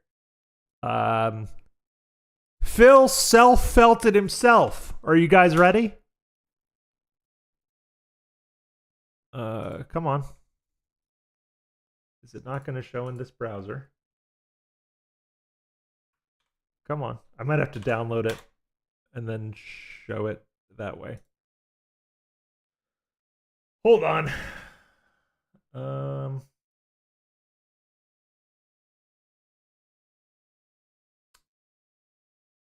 Okay, all right. I'm gonna have to do this a different way. I'm gonna roll the GDC clip while I figure this out. Enjoy. I'm not sure what that does. Oh, you know what it is? We gotta get this wheel moving, and once it's moving, then we gotta blow that up. Yeah. The whole area is completely different now. Taste of Vanir magic led him to new forms of All right. experimentation. We're back. New levels of depravity. Look where we are. We're back. Boom, and there it is. He saw a shock crystal, right? He has been taught correctly. He has been promised interesting gameplay. And because he is returning to the hub, he is thinking, I feel like doing one of those. I know how those work. I'm in the mood for one of those. Or he can just explore it on his own. That is the benefit. The result is that we do have a compass system and we do have a map, right? But our hope is that players will be self-motivated and that self-discovery will Okay. drive their exploration instead. It's good. So Sonny gave to us an image. Let me see if I can get this into my OBS scene. It wasn't playing out in a browser, but it should. Ah, yes. Okay. So do you guys remember when Phil said he tidied up his cables and tidied up everything, and his setup is not nearly as cattywampus as it once was? Look at this. Self felt it himself. He's got all kinds of shit. He's got like a keyboard, an extra piece of his chair, and all the cables stuffed back there. So big up Sonny. Phil exposed himself. However, so I will say this looks relatively clean, the area like immediately around him, but he's still caged in. He's still absolutely caged in. But yeah, his solution was to just shove everything behind the filing cabinet. And it bothers me that these LED strips are still just sitting along the floor. They're not even properly taped up or mounted. Very strange. Big up, Sonny. I appreciate you sending this over. For players to feel. But yeah, you guys fucking get it. DSP is the reason why we have yellow paint, and he's the reason why God of War Ragnarok is the way it is. This is what's going on in gaming. You're seeing the homogenization of games. Thank you, what Sonny. What does that mean? You It are means you're always seeing appreciated. Samey games make big numbers, and nothing is changing. There's no more creativity, no more originality. Dude, I have a big problem with him saying that games are not creative. So yeah, I can if you would like to call in on the phone, feel free to call in. Let me get the number for you, because I don't. Yeah, anybody that wants to call in, just let me know. I registered a phone line for this, but I keep forgetting the number. And I'll put it in chat. Yeah, we're gonna do call breaks as people want to do them. I'm not gonna stop for them, because when I would stop for them, it would break the pace, because people didn't always want to call in. But that's the information for how to get on. You can do it via Discord if you're a Discord individual, or you can call in. I have the phone up. The phone is waiting, so feel free to call in. Here we have a caller. Hello. You are on Troll Talk. Who am I speaking with, and what's on your mind? This is WHINING. Thank you. Sorry for bugging you in the chat. No worries. What's on your mind, WHINING? Where do you even begin? People keep saying this week, but this entire month has been nothing but gold dust. It's just been like one long therapy session for Phil. Yeah, So- we have been absolutely feasting. I agree. Yeah, I keep seeing people say like, oh, this is the boring arc. I can't stand it anymore. But in my opinion, this has been like some of the best in so long. I'm so happy that the Kino arc happened. But It definitely was like a fresh new thing, right? It's like, so PPP specifically doesn't like detractors, but he loves fucking with Phil. So he's just kind of existing on his own, and I think he is farming Phil for content in a very unique way that I think does benefit Phil, because Phil does get additional views and money from it. But it does benefit detractors, because we wouldn't get these odd, awkward situations. If you told me last year that this was going to happen, I wouldn't believe you. I would never believe that Phil and PPP, because I've known who PPP is for a number of years. If you told me that Phil and PPP would have a wrestling commentary show, which is not a wrestling commentary show, by the way, that's just a smokescreen. no, it's about fucking with Phil. It is all about fucking with Phil. But if you told me this a year ago, I would tell you to get the fuck out of here. I don't believe you. But you're right. Yeah. It's been very fun. I think Phil is more pathetic than he's ever been. which makes it hard to watch for some people in some situations. But it is fun. It's a fun arc. I agree. Yeah, definitely. And people call it sad, like the PPP. That's what I call him, PPP. Shitting on Phil, like they call it sad, but in my opinion, this is exactly like the kind of friendship in quotes that he deserves after the way he treats Kat. He treats his own cat. Like everybody in his life he's screwed with. Rambo, Leanna, anybody, you name it, he's fucked him. Well, yeah, if you act like an asshole and you burn all bridges, you're going to attract assholes who burn bridges. And PPP is that asshole who burns the bridges. You know what I mean?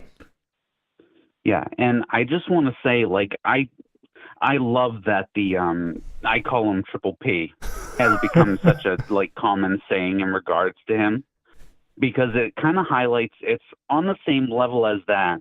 Remember during the side scrollers where he was like, my entire social life is inside this computer right here. Yes. Like it kind of highlights that how desperate he is for just one single friend, because Kat's not his friend. I'm convinced that he hates Kat. Oh, they are not friends. Because I'm going to compare him and Kat to me and my girlfriend, unfortunately. But like my girlfriend and I, we're fucking around. We're making inside jokes, all of that. And I understand that they're not going to act the same way on stream as they do in person.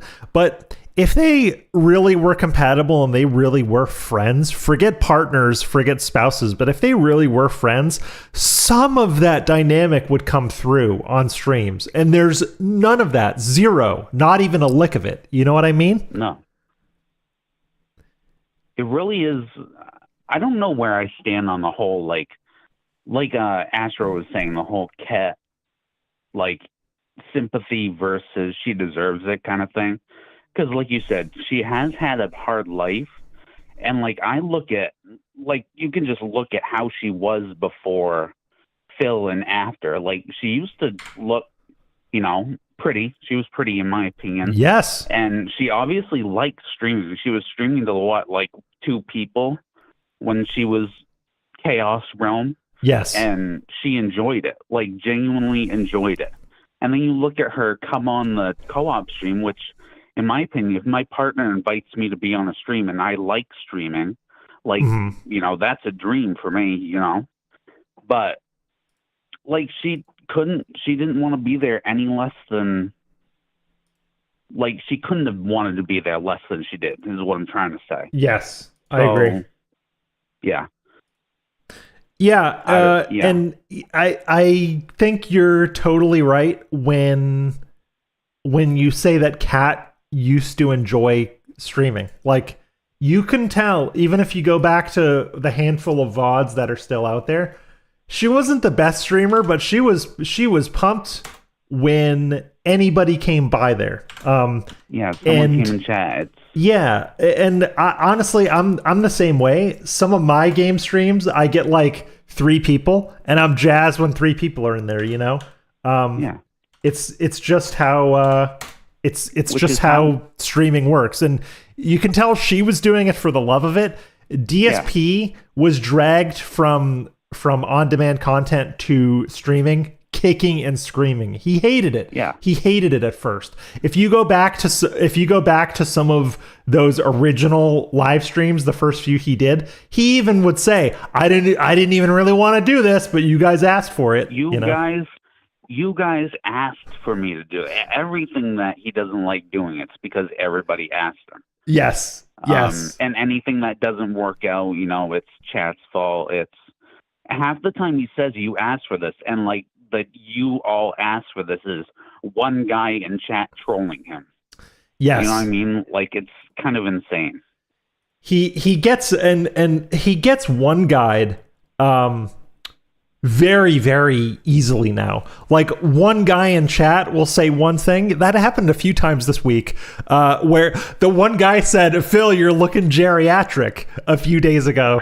And he 15 minutes, like, he didn't say anything about it for like 15 minutes. And then he looked at himself again and he was like, "Yeah, I'm looking pretty geriatric today." You're Yeah, looking right. Pediatric. Yeah, you're looking pediatric, you fucking baby. Owned. Yeah.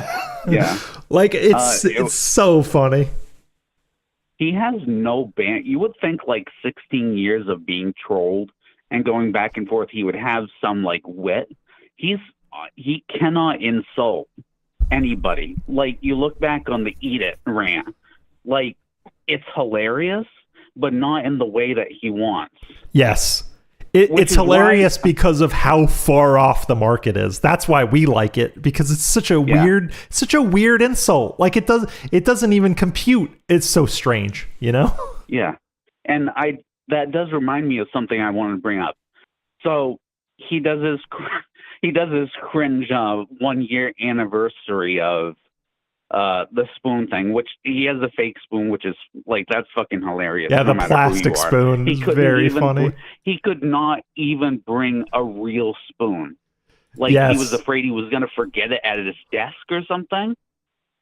Like, yeah. But notice that the Ket stream, I think, was January 10th last year.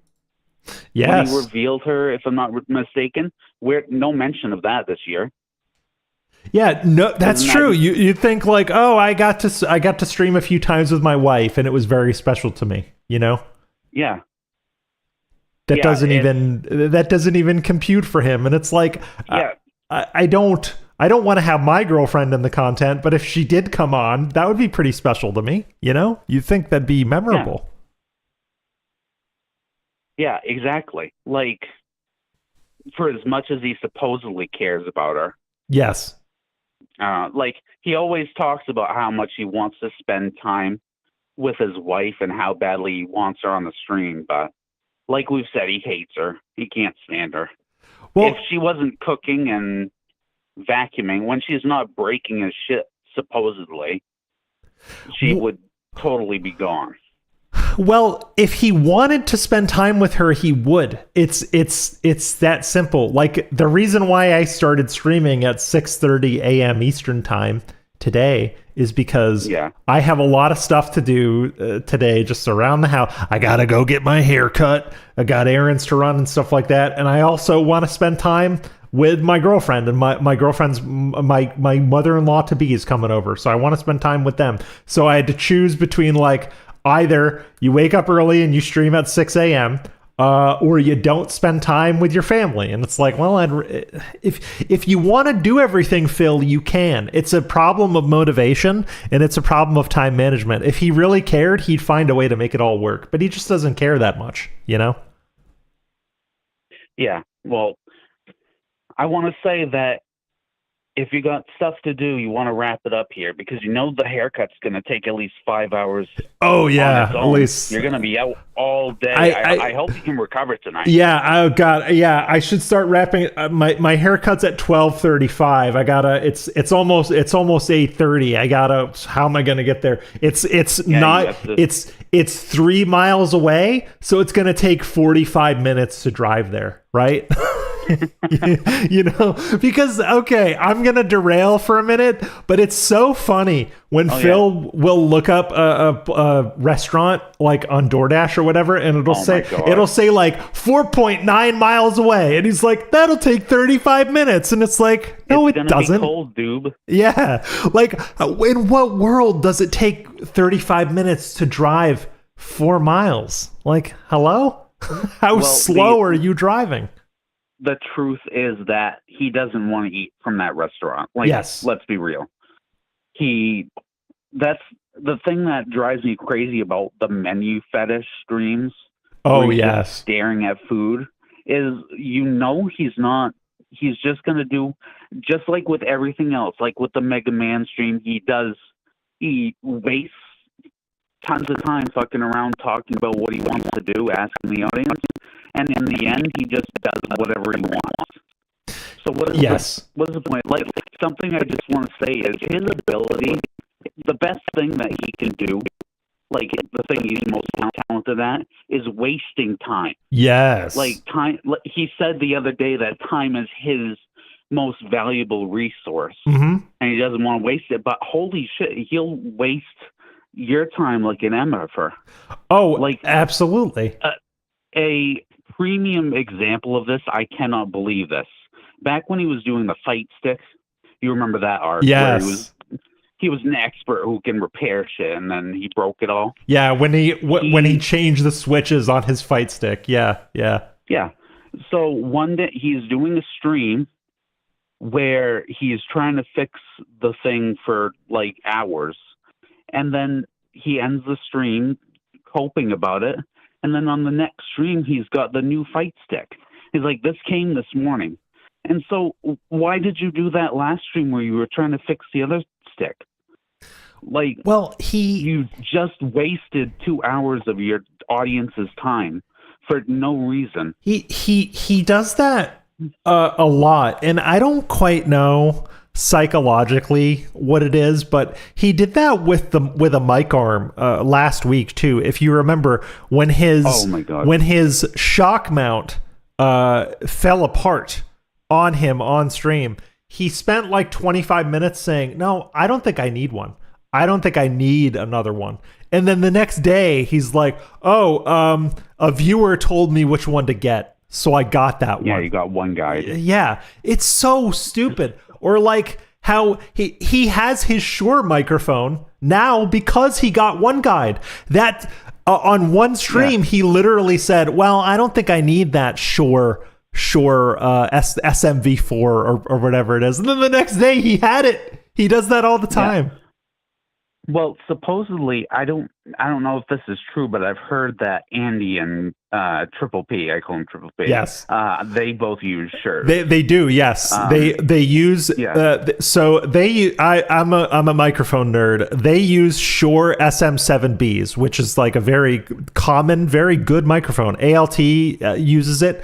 I think Steve of the Dead uses it. A lot of people use them. And the Shure SMV4 is like a lower cost option for that, but it's basically the same microphone.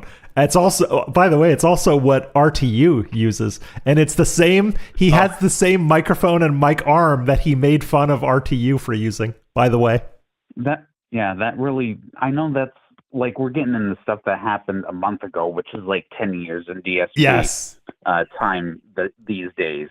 But the whole, like, him getting the same mic arm, and then like viewers were saying, didn't you make fun of RTU for this? And like, he totally tried to retcon it. Or no, he didn't retcon it, but he was like, well, he doesn't turn. He doesn't move. He doesn't face in a he's stationary. Like it.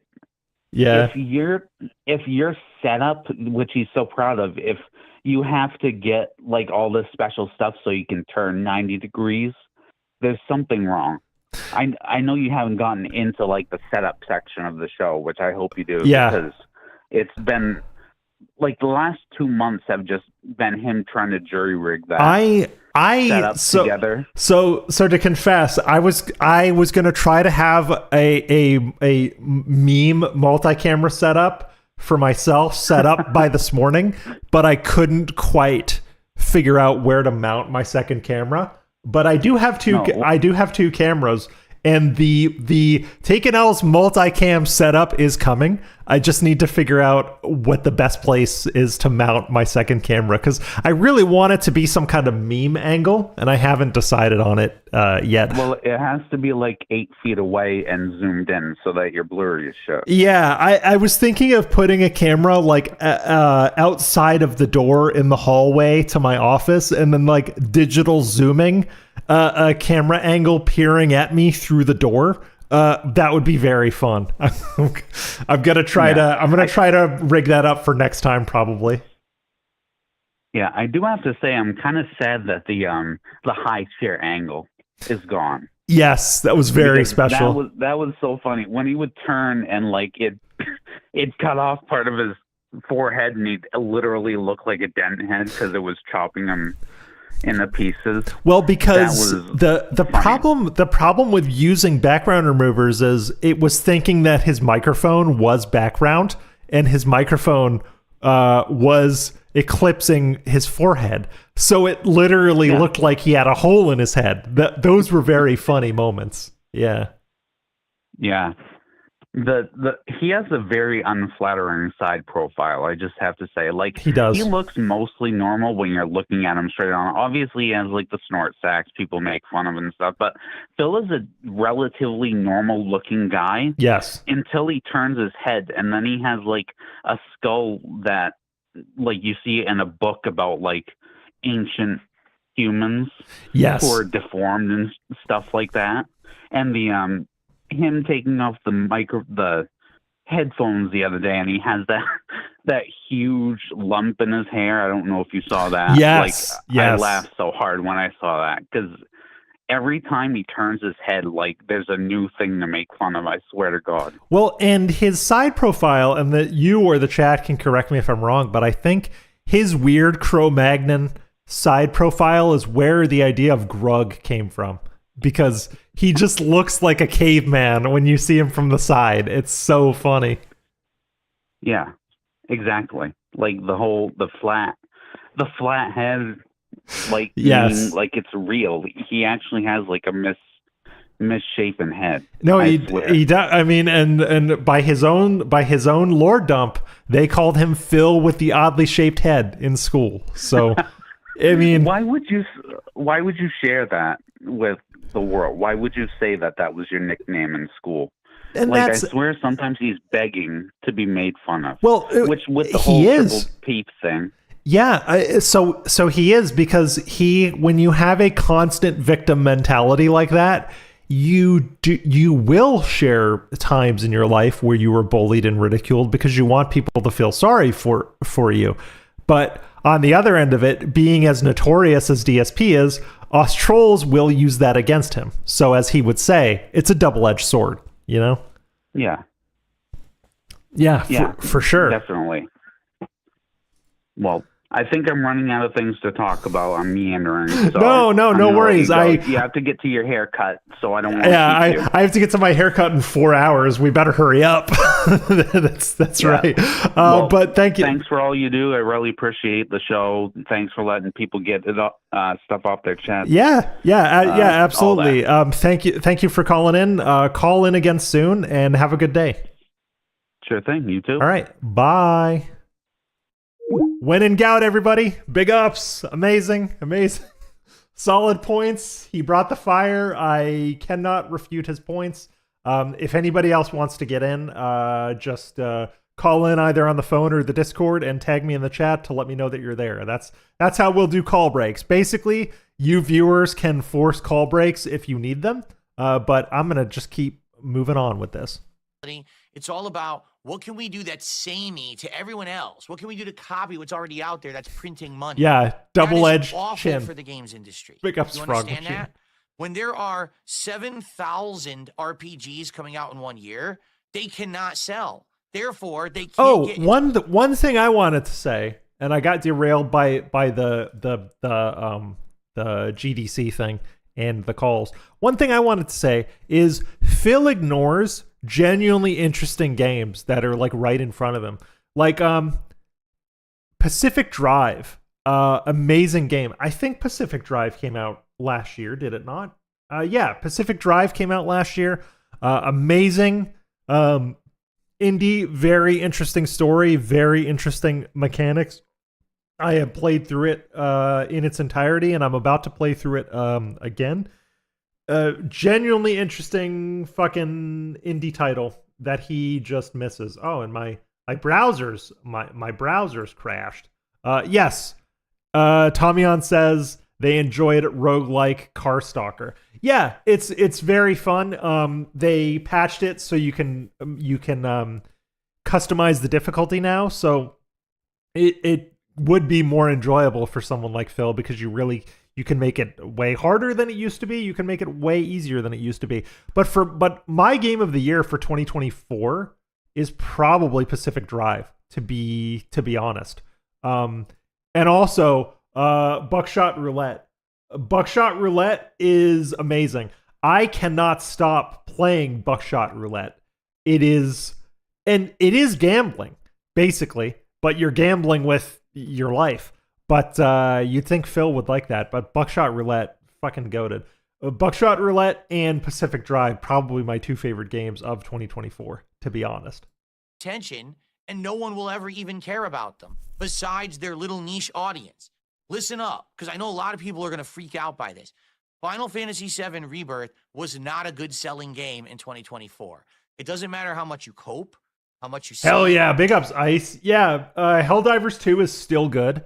I was thinking about playing it again, actually. We should play Helldivers together, Ice. I'll hit you up. That'd be fun. Let's play Helldivers. I've been wanting to play Helldivers for a bit as soon as I find the time. How much you cry, how much you try to justify. It didn't sell well. It did not sell well. They wanted it to, but the hype behind Final Fantasy VII is over. Okay? Metaphor didn't sell well.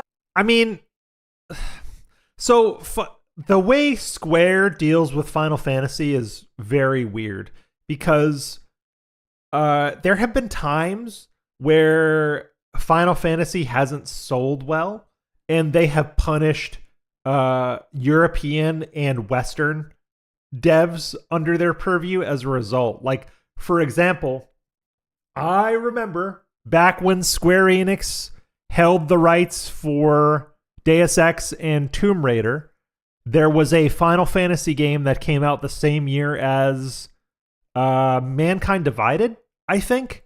And I want to say that they said Mankind Divided had underwhelming sales numbers, even though it sold like 2 million in the first month and underperformed. Meanwhile, I think a Final Fantasy game came out that same year and sold like sub 1 million copies, and it didn't get punished. Like, Square does have this odd pattern of punishing its non-Japanese dev studios. As a result of the shortcomings of the Japanese dev studios. It's really weird because that's happened with Tomb Raider, that's happened with Hitman, and that's happened with Deus Ex to my knowledge. So historically, Final Fantasy doesn't really sell all that well. If you think about it, people, I mean, overall as a series it does well, but game to game, it's not a surprise for Final Fantasy to sell under 1 million copies. But at the same time, Square likes to punish non-Japanese devs when that happens and just say, well, we expected your game to pick up the slack and sell more, but it didn't. It's very strange. They almost killed Hitman over that, by the way. That is one of the main reasons why Hitman was kind of they literally put a gun to Hitman's head, and Hitman had to become a fucking indie game because Square kept saying, well, it didn't sell enough. Okay. Well, it sold decently, but it should have been giant. It should have been blockbusters. It didn't. Yeah, so Who's Poppin' raises a good point. The fact that they're only on PlayStation, or at least they start only on PlayStation, is the issue. There's no reason why Final Fantasy especially shouldn't be day and date on everything. Because a lot of people don't have a PlayStation. If they could capture the PC audience day and date, they would do way better. Why? Because this is modern gaming now, because we let it get this way. And it's sad. Do you want to see the entire industry become sports games, Call of Duty, and one-off games that fizzled out? I mean, it is. Like, that is the majority of the AAA space, but like, if you want to play cool shit, DSP, play the indies, play the small games. Like I said, my two favorite games of last year were Pacific Drive and Helldivers. Like, full stop. Pacific Drive game of the year for me, 2024. Pacific Drive and Helldivers. I have never had more multiplayer fun than with Helldivers. And I have not been so immersed in a single-player game than Pacific Drive. So fucking good. Like, let's actually systematically go through this list. Black Ops 6 back on top. Even though everyone complains about the game every single day. Oh, it's unbalanced. Oh, Warzone. No, you complain about the game every single day. The only people I hear complaining about the game every single day are DSP and content creators that make Call of Duty content. And I honestly don't trust content creators that are based around a specific game or a specific game series because they are incentivized to be negative about the game that they cover. Like, I don't. That's why, like, my Logan K channel is mostly Hitman. And to be honest, like, if I don't feel like playing Hitman, I don't play Hitman because I don't want to make negative content about Hitman. I'd rather try and make cool shit. Sucks. Oh, this is broken. I'm still the best-selling game of the year. So all those bitchy whiners bought the game and keep spending money on it anyway. So it doesn't matter that it's unbalanced and not working. They bought it because they're a bunch of idiots. Okay? Number 2, college football 25. Now, I can't attest to this one because I'm not a big footballer, nor do I know much about the college football game. I don't know why. It's just funny DSP saying footballer. I love that. I'm not a big footballer. Yes, it was a throwback. You like feet, though. You like showing your feet and your socks. Have you guys, you know what? Maybe older titles. So good. I think it's time to pivot to a different clip, to be honest. But I don't care. It's sports, right? Let me do this. Number 3, Helldivers 2. Oh, my browser's crashed. So let's be real about Helldivers 2 now. Helldivers 2 there was another clip I wanted is a great game for about a month and a half. And then you've played enough Helldivers 2 where you've unlocked enough in the game that there's not much else to do besides just hang out with your friends. And at that point, if you're going to continue to play it or not is directly dependent on... Oh, fuck yeah. You know what? You get the point. The take is dented. Atlas, big ups on the clip. The Jasper clip. I had Raw Phil queued up to get into this segment next, but you released a clip overnight about Jasper, and since I'm accusing Phil of being a bad cat parent in the thumbnail, it time Jasper. So let's go. Would I ever go to Vegas with the Kino boys for a live stream event? It's this simple. Number 1. Oh, hell yeah, Ice. Go ahead and join the waiting room on the Troll Talk channel. Do you need the link? If you need the Discord link, I can give it to you. But it is the Tractor Beam Discord, and if you join the waiting room channel, I can put you on the Troll phone. Can't go anywhere. If I were to go anywhere, I would. But hell yeah, brother, you're always welcome. There's factors involved. Okay. Number 1. If it's just me go. Big ups Atlas, by the way. And this is Phil saying why he can't go anywhere because he has a cat. Because he has a cat. So let's see. And I have a very high maintenance cat. And my lady and I are going to Florida for a week, the week after next.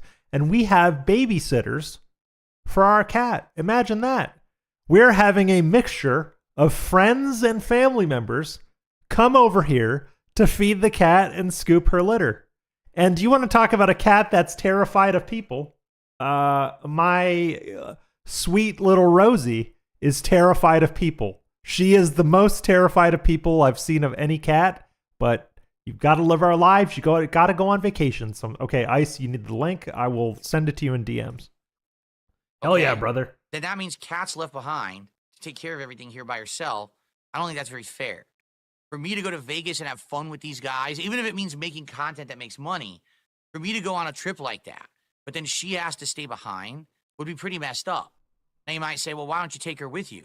Well, because we have a family. We have a cat who very much hates other humans and is deathly afraid. I linked you, Ice. Jasper Kitty is scared of other humans. If you join the waiting room, I'll get you into the studio. And goes under the bed and won't come out until the person is gone. He's actually that afraid. And we're talking just normal stuff. When the guy came to install the ceiling fans, gone. We have a guy who comes here to do a quick maintenance job every like 6 months. I know this. It's kind of a weird thing where our condo association has an insurance policy where as long as we have someone come and clean our dryer ducts every 6 months, I think we get some kind of like a group discount on the insurance policy or something like that. I'm not sure exactly how it works. All right. So DSP, quick rundown about home ownership and why cleaning your dryer vents every so often is important. Dryer vents eventually get full of lint. Lint causes fires. Full dryer vents can start a fire. Insurance premiums go down if your dryer vents are clean and it is documented as such. So think about that. They are limiting liability to bring costs down by simply having a man clean out your dryer vents. Hello. But yeah, in regards to that, let me see if I can pull you in. Even when that guy shows up, just a second. he takes off and hides, you know? So let's say, for example, we go on a trip and we say, we're going to go to Vegas for a week. What are we going to do with Jasper? Put him up and board? Guess what? Hold on, Ice. I think it would traumatize I him. gotcha. Like, no lie, I think it would legit traumatize him. And he would be messed up for the rest of his life because he's never known. He wouldn't be messed up. Away from us, and Cats, he's not the kind.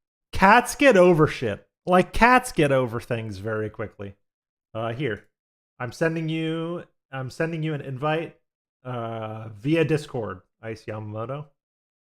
Oh, there he is. Okay, Ice Yamamoto made it. Yes. Ice Yamamoto is on the show, friend of the channel. What's on your mind, Ice? Thanks for coming on. Oh, no problem. Thank you for having me. Hello, everybody. The whole thing with this whole I can't leave my cat alone. Yes. It's BS. Like, I told the story last night when I was streaming. So when I was younger, I lived on a mini farm because that's what it was. Sure. We had like 6 chickens, 30 plus cats, and like 6 dogs. And we made sure they were properly fed, watered, and everything because we were going on vacation. We were going to the beach. We did this numerous every year. Sure. Cats were fine, never a problem. And that's a lot of cats, but we also have 2 cats that were strictly indoors. Yes. They wouldn't go outside. They were still fine. Yeah, they meowed when we left. But when we came back, like all day, were like, oh, you're back. Give me scratches. Let me pat on you for a bit. Let me scratch you for being gone. Okay, feed me. Okay, let me clean the litter box. And it's back to business as usual. Yep. So I'm laughing at this because this is, I didn't think about it last night, this is just Phil making up excuses as to why he can't do anything for himself or his wife. Correct. It's pathetic. Like, dude, take your wife somewhere. Like, you he, can go to the zoo. He never wants to solve problems ever. I'm gonna steal a quote from Snood. Snood has always said that Phil would rather complain than solve his problems, and I also think that there is no greater example of this than him refusing to take cold and flu medication the other day when he was feeling sick. It's like, bro, take some cough medicine and soldier on. You can't say, I'm sick, I'm toughing through it, but also I refuse to take cough medicine. That's like, he said something like, I refuse to take medicine unless I really need it. Well, it sounds like you really need it. Just like, oh, we don't want to go on vacation because of Jasper. And when people say, oh, well, why don't you get people to watch him? And they get, well, and then they say, well, that would terrify him. And it's like, yeah, well, cats are nervous and anxious, but they get over it. Like, you need to live your life. Even though cats are very important. I'm a cat guy. My cat is very important to me, but also we're going on vacation to Florida in 2 weeks and you have to live your life, Yeah. And if you're that worried, just bring them with you. Yeah, that also yes, there are plenty of places and hotels that would allow you to bring your cat. You have to, like ALT was saying on WPIG yesterday, whatever it was, that he brought a cat to Japan. So it's like it can be done, it can be done. Yeah, it can be done. Yeah, I laughed when he sits there and he was sitting there saying all that. I'm like, dude, you were making up any excuse under the sun as to why you really don't want to do something. Yes. Not that you can't, you don't want to. Which, yes. Just be honest and say, I just don't feel like leaving the house. Yeah. I'll be like, you know what? I'd be like, I'm gonna laugh at you because you're still not doing anything. But hey, at least you're honest about it. Yes, and that's why he's a lolcow, because he doesn't understand. Like we're not making fun of him because of very specific things. Like we're not making fun of him for what he says a lot of the time. Sometimes we're making fun of why he says it, because it's very obvious that in this instance he just doesn't want to do anything. But he doesn't want to be known as a guy who doesn't want to do anything. So he'd rather blame Cat or Jasper instead of solve problems and do something, you know? Like last night when he was playing Street Fighter, I wasn't gonna restream it. I ended up restreaming like the last 20 minutes. Sure. Mm-hmm. And so I'm sitting there watching it, and he gets mad because he was fighting a Cammy, which I can assume is Raw Phil or whoever. Yes. Plenty of detractors that play Cammy. Mm-hmm. Well, she goes for the cannon spike, and you see the animation start up with her crouching straight to the ground, sticks her butt out, and you already know, okay, that move is going straight into the air. Sure. And Phil starts his level 3 super. And he gets mad because she went over the super, and he's like, oh, it's Cammy. She beats my... It's like, Phil, if you paid attention, she already started the animation before you started. So it's going to finish her animation going into the air before you really get your move out. Like, I get you're pissed that you lost, but she still started her attack before you. And at a certain point, like you know, a year plus into playing the game, you've been beaten by enough Cammies that you should understand how to counter Cammy at this point. The fact that he doesn't means he's not learning. It's very simple. Exactly. It's like, you know, oh, there's scrubs, pattern player. It's like, well, then you should be able to so learn the pattern easily. and counter it. Like the logic breaks down if you think about it for 15 seconds, you know? Man, 5 seconds it already broke down. Yes. I sat there. I made it a thing now is Capcom is now doing fights, just about tournaments every month. Like there is a tournament. There's Road Warrior, you got Evo, you got all types of tournaments going on now. Mm-hmm. And last year I watched just about all of them. And that was, well, since I started, it was like 7 months of just watching Street Fighter combat from the pros. Awesome. And can I replicate it? Heck no. No. But I am able to look at now what players are doing better in the game, and I have a better understanding of why they're doing it. Exactly. And when they should be doing it. And I'm like, Phil, you have all this experience, quote unquote, and you can't figure out why they're doing what they're doing or the reasoning behind it. Like when he sits there, he calls them pattern players, but how many times has he told us, oh, I watched tech on this character. I watched a pro use this character in the video. And it's like, okay, so you're now mimicking what you saw, but you have no idea why they're doing, say, a lariat at this point, right? Or the running Siberian crush, or the cannon spike here versus there, or the Dalsum teleport here to there, and you can't tell me why you're doing it. You're just, oh, I saw them do it, so I'm doing it. Like, yes. Yeah, and he was doing so many back teleports when he's already against the wall, and I'm like, Phil, you're against the wall. You can't go anywhere. He's just gonna disappear and reappear in the same spot. Well, and you did the uppercut. And two, I'm gonna quote one of my favorite people to listen to, GTG. Big ups. Yeah, big ups. He says something about Phil that's spot on, and he says it all the time, which is how Phil does one thing is how he does everything. Because I agree with you when you say, oh, he'll watch tech. He understands that it works and it's effective, but he doesn't understand why it works. Same thing for his stream, right? He'll buy a better microphone. He'll do something with his layout. He'll get a second camera. He understands that should be added value or that should be an enhancement to his stream. But because he doesn't understand why it works or how to use it, it falls flat. You can apply that to almost everything DSP does. Oh, absolutely. Like, I mean, just look at it. Man, it's going to be funny, but look at him with Jasper. Yes. He has a cat and he understands the basics of taking care of a cat, but he doesn't understand how to deal with a cat. Yeah, he's never quite reconciled the fact that, like, oh, this cat is in my life, but also I have to live my life too, you know? Yeah. At a certain point, you have to leave your house for a few days, and like, what's the plan for that, you know? That what if, heaven forbids, I've said it on my own stream, something happens and he ends up in the hospital for like 3-4 days or a week. It could happen. And, Yeah. It happened to me. It happened to me a few years ago. I was living alone a few years ago, and I ended up in the hospital for 4 days. Had a cat at home that needed care. So what did I do? Well, obviously my girlfriend knew, and I told her, I was like, you got to take care of the cat for a few days because I'm gonna be here for a while until they discharge me. But like, there's people I can call. I don't think there's people he can call is part of the issue, you know? Yeah, and somebody pointed it out in your chat earlier.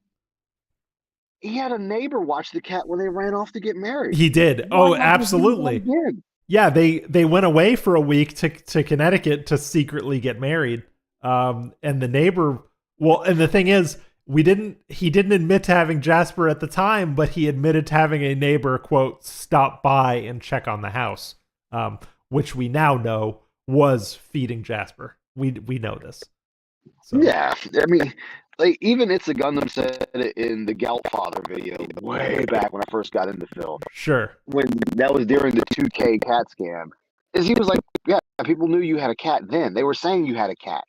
You just kept saying no and then banning people. Yes. It's like, my dude, people knew. Like, and it's the same thing with Champions, because for years people said, Phil, we know you play WWE Champions, and he goes, no, I don't. Ban you, motherfucker. Yeah. And now after the June the King thing came out, he was like, yep, I was playing it that whole time, fuckers.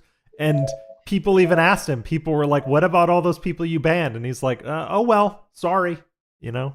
Yeah, sorry. No, dude. Like, no, like. It's funny because even June told him, like, it's a known secret. Everybody knew but you. Yes. You're the only one that he was the only one. He was the only one keeping the lie going, even though it was the worst kept secret of DSP, to be honest. It was. It really was. Hold on for a second. My earpiece switched to my car. I had to take my roommate somewhere real quick. No worries. Let me do this. Real quick. I hate when it does that on its own. It's like, stop it. No worries. But it's one of them things where he keeps telling us the lie, and people are constantly like, Phil, we know you're lying. Like, there's no need to lie about this. And you get banned, you get ridiculed, you get mocked, and then later on he comes out and he's like, yeah, I was lying there. It was the whole thing with Champions, Reese. Yeah, like the whole thing with are you down from the rafters? And for years he was saying no, he wasn't. Everyone's lying. Detractors are mouth drooling, basement dwelling idiots that don't know shit. He tells Craig and them it's a lie, that he's not down from the rafters. Tells PPP, well, Triple P as we like to call him around here. Correct. It's a lie. And then finally turns around, he's like, the June the King doc, and he's like, yeah, I've actually been down from the rafters the entire time. It's like, no shit. And everybody knew. And the thing is, he calls us crazy about the escort, even though Kat was the escort, and he calls us crazy, mouth drooling idiots about WWE Champions, even though we were right, and he admitted we were right. Are we really crazy? Yep. Is the question. Are we really that crazy? Exactly. I don't think so. And that's what makes this hilarious, that we're right, but he's like, oh, people need to stop listening to them. And it's like, is it you want people to stop listening because your detractors are right? And I'll say 95% of the time. Yeah. Because we do get things wrong. But 95% of the time, it's pinpoint accuracy of what you did. Correct. And yes, we only have you to go by because why?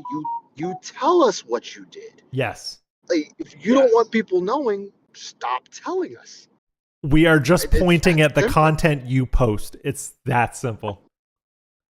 Yep. And That's why with Jasper, and he's like, oh, well, if I try to go anywhere, the detractors are going to break in my house. They're going to kill Jasper and all. Like, no, we have the thing now. We're like, yo, we got to get Agent Meow out of there. He's been in there long enough. It's a meme. It's time for him to get out of It's there. a meme. That's it. It's just a dumb meme. That's all it is. Like, nobody's going to sit there and actually, well, let me not say nobody, because that'd be a Someone stretch might. too. Someone might. Yeah, someone might, but normal people, normal detractors that laugh at him aren't going to do anything to him, his wife, his cat, his house. None of that. Yeah, most of us are just here for entertainment only. Like for me, I'm just here for entertainment. That's it. I like to laugh at them, and I like to point out why I'm laughing at them, and sometimes people show up. That's all I'm doing. So that's what I do. Yeah, exactly. I'm here to laugh. Yeah. And like anything other than that, it's not needed. And like I get some people are like he needs to be held to justice. I get that, but sometimes it's funnier to laugh at him and watch him get mocked and ridiculed by the internet. And it's like, oh, well, I got a resurgence. Nobody's talking bad about me. Who? Yes, like, correct. Who is it talking bad about you? Like, I watched a Swollen Dingus video last night. Oh, which, okay. Oh man, yeah. he gets them good clips from the Kino Bros. He does. Yeah, he's doing the Lord's work because I'm not watching that shit raw. Yes. No way. Me either. Nope. Hell no. And I'm like, Phil, you're saying that these guys are your friends and they're just sitting here dogging you. Like 10, 20, 30-minute segments of straight dogging you. Absolutely. Like, they're just razzing. It's fine. Yeah, it's just like razzing. Don't worry about it. Don't even worry about it. They're just razzing. Yep. Don't worry about it. And, you know, I thought about it. I thought about it, and I said it last night. I was like, wait a minute. Of course he's not going to get mad at PPP talking about his wife and calling her fat, because when he first brought her back on, the first words out of his mouth was, she's not pregnant. So you're already making a fat joke about your wife as soon as she comes back on camera. If he's not making the joke himself, he sets it up just by saying this is not a pregnancy announcement, which tells us, oh, what if people think she's fat? You know? It's very simple. He opens himself up to this stuff constantly. Constantly. Well, Ice, anything else? Anything else you want to add for today? No, that was it. Thank you for having me. Oh wait, there was one more thing. Yes, go for it. Talking about the whole video game thing. Yep. Final Fantasy Rebirth was 17th on that list, so the game sold. It sold. It sold. It's just what Phil fails to realize. Single player games are usually a one and done experience. Most people play it once and they're done with it. Multiplayer games can continuously be played, so that's going to have a higher sale number. People like FIFA. People like what? I think Ice is well, he's driving, so he might be going through some dead zones and what have you. Okay, yeah, he's still on the call. Ice, if you're there, I'm hoping your signal comes back. There you go. Hell, you see all that. So, oh, my bad. No. You're good. Yeah, you're good now. we're You're good past now. mountains. You're good now. Okay, so sports games always sell more. Multiplayer games always sell more. So him getting mad that these other games aren't, and then what was the other one? Hogwarts Legacy. That was number 11. Yep. So if he just looked one more down the list, it's like, dude, that's still on there. That's It's still selling. It's still selling. Yeah. A year later. I thought about picking it up. Like, I thought about picking it up when it goes on sale. Yeah, it's. I mean, if you can get it for $15 or $20 on a sale, and you like Harry Potter shit, it's probably for you. You know. Yeah. Yeah. And what was the other? Oh yeah. So Square Enix, they were still angry at was it Eidos Montreal? Yes. They were still angry because they almost went bankrupt behind Tomb Raider. Yeah. And they spent $500 million in marketing, and they only got like 1.2 million back or something like that. Like they didn't get anywhere near the cost back. Yes. So, they were already on the chopping block from that. A lot of the problem with AAA games and what Phil doesn't understand is scale. Like these AAA games are so massive that they need to be immense mega hits to even make their money back. That's why you get Call of Duty every year. That's why you get the sports games every year, because they're consistent and they're gonna sell. That's why fewer and fewer big studios take risks, and if you want to see the cool shit, you play fucking indies. That's my attitude anyway. Exactly. So the indie scene has been blowing up. Like the one he's been playing, Balatro. Balatro's great. Yeah. You mentioned it too, the Shotgun Roulette. Yeah. Fun game. Like Amiga got it for me, and I've been like toying with it off and on. And I'm like, oh my god, this game is it's fucking fun. And it's like $9 and it's fucking fun, right? You know. Exactly, and like, I mean, hell, even though it's still early access, Power World. Yeah, Power World's great. Just added 10 more levels to the game. Yeah. Like they added 10 levels and a whole new island to go after. It's like, dude, these games are still doing something. It's just you're not playing it because it's not giving you the success you wanted to have. Yeah, no worries. It's nuts how his views of the scene are so small. Anything else? Anything else before you go, no, Ice? That's it. All right. Well, that was it. Thanks for having me. Thanks for coming on. I'd like to do a collab stream for you with you on my end sometime. So I'll be in touch with you on that once we figure something out. But thanks for calling in, dude. I appreciate you. Have a good day.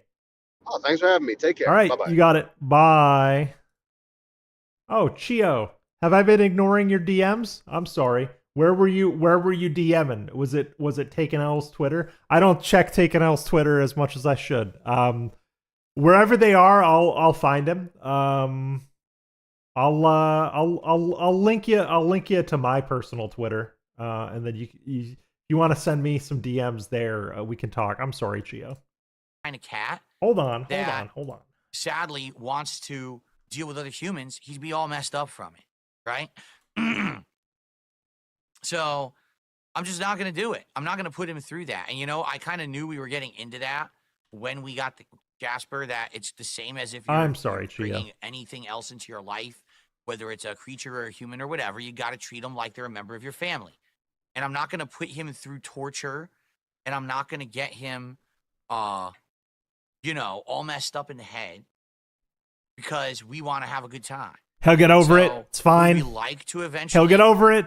Go on a vacation somewhere. And by the way, if we go on a vacation, it ain't going to be we want to do something. We're going to go somewhere nice that's relaxing, that we can unplug from the hustle and bustle of the modern life and internet. Maybe go out to the mountains and spend a week in a nice cabin lodge where we can have good food and cozy up. And this lady is the scariest cat on planet Earth. Literally the scariest cat on planet Earth. But we be leaving her alone.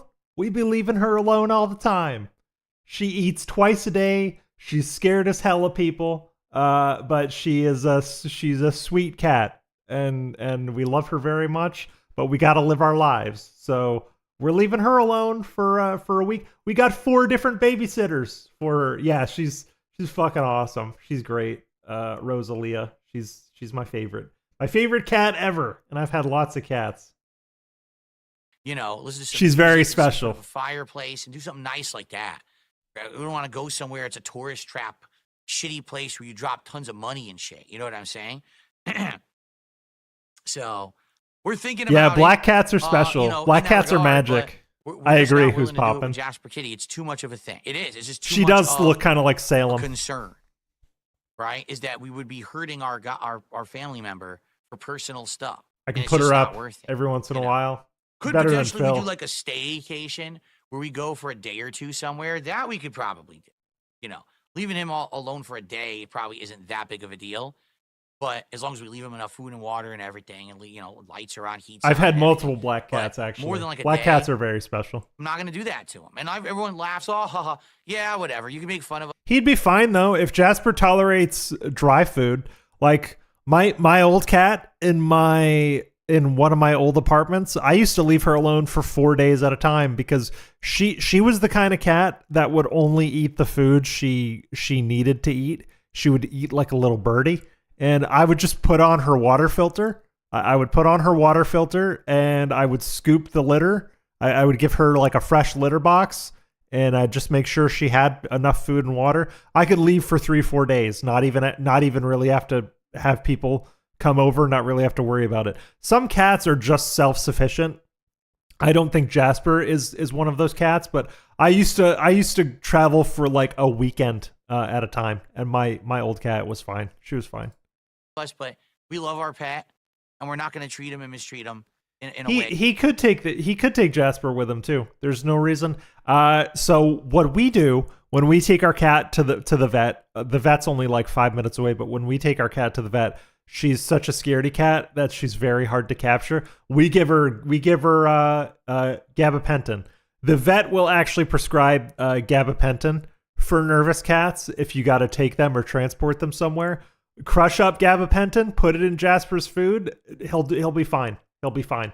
They wouldn't be driving more than an hour either. Like a cat can tolerate a 1 hour car ride on drugs. It's not hard, Phil. For personal stuff. We're just not, okay? Take him to the cabin. So you can bring a litter box, set him up in a room. It's fine. It's fine.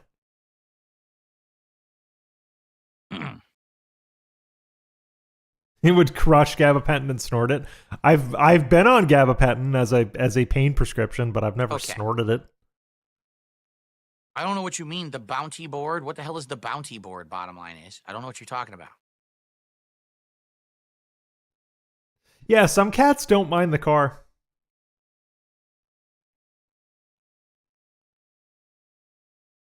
All right, dead air. Have a stranger come in the house. Okay, here's the part I take issue with when he's talking about people watching Jasper. And be filling his food bowl and changing stuff out and doing that, and we're not here when we've been here for his whole life with us here for many years. It's going to be traumatic. You understand? I hate to break it to you, Phil, but cats don't love you as much as you think they do. We fill in the gaps and we prescribe a lot of emotional connection to our relationship with cats that they don't think is there. Cats are mostly motivated by food and warmth. That's why they like people. And you know what? I'm perfectly okay with the fact that my cat likes me because I give her food, mostly. And you know what? I'm a simp. That's perfectly fine. If cats are going to be food motivated, let them be food motivated.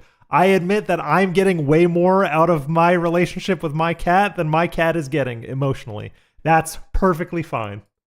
It would be one thing if he was the kind of you'll do a call break. All right, if you want to, you can follow the Discord link in the description, or you can call the number that's pinned. Either way, if you want to do a call break.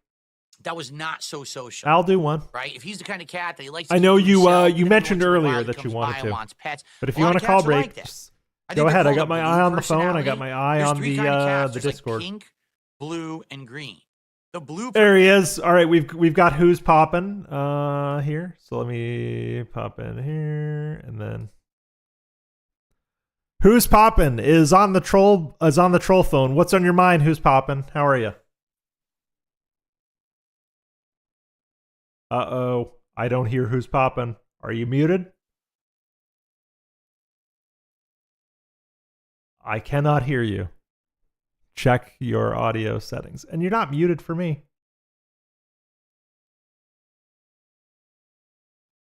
Check your check your settings. Hello.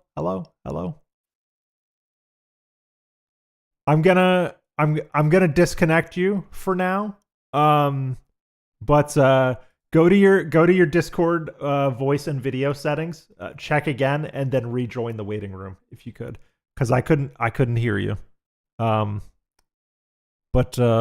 yeah, I don't know, or maybe it was my problem. Hold on, let me check my setting. Hold on, let me check my settings. You guys might hear this. Hello. Nope, it works for me. I did the little test. Check your settings and then join again in a couple of minutes. Go to voice and video and test it, or you can call in on the phone, whichever you think would work. personality is independent, likes humans, will come by and spend time with you, but then also goes off and does their own thing. Yeah, okay. Jasper literally doesn't do that. But I thought he was a mojito kitty. I thought he was a mojito kitty who always wanted to be where the action is. Hello?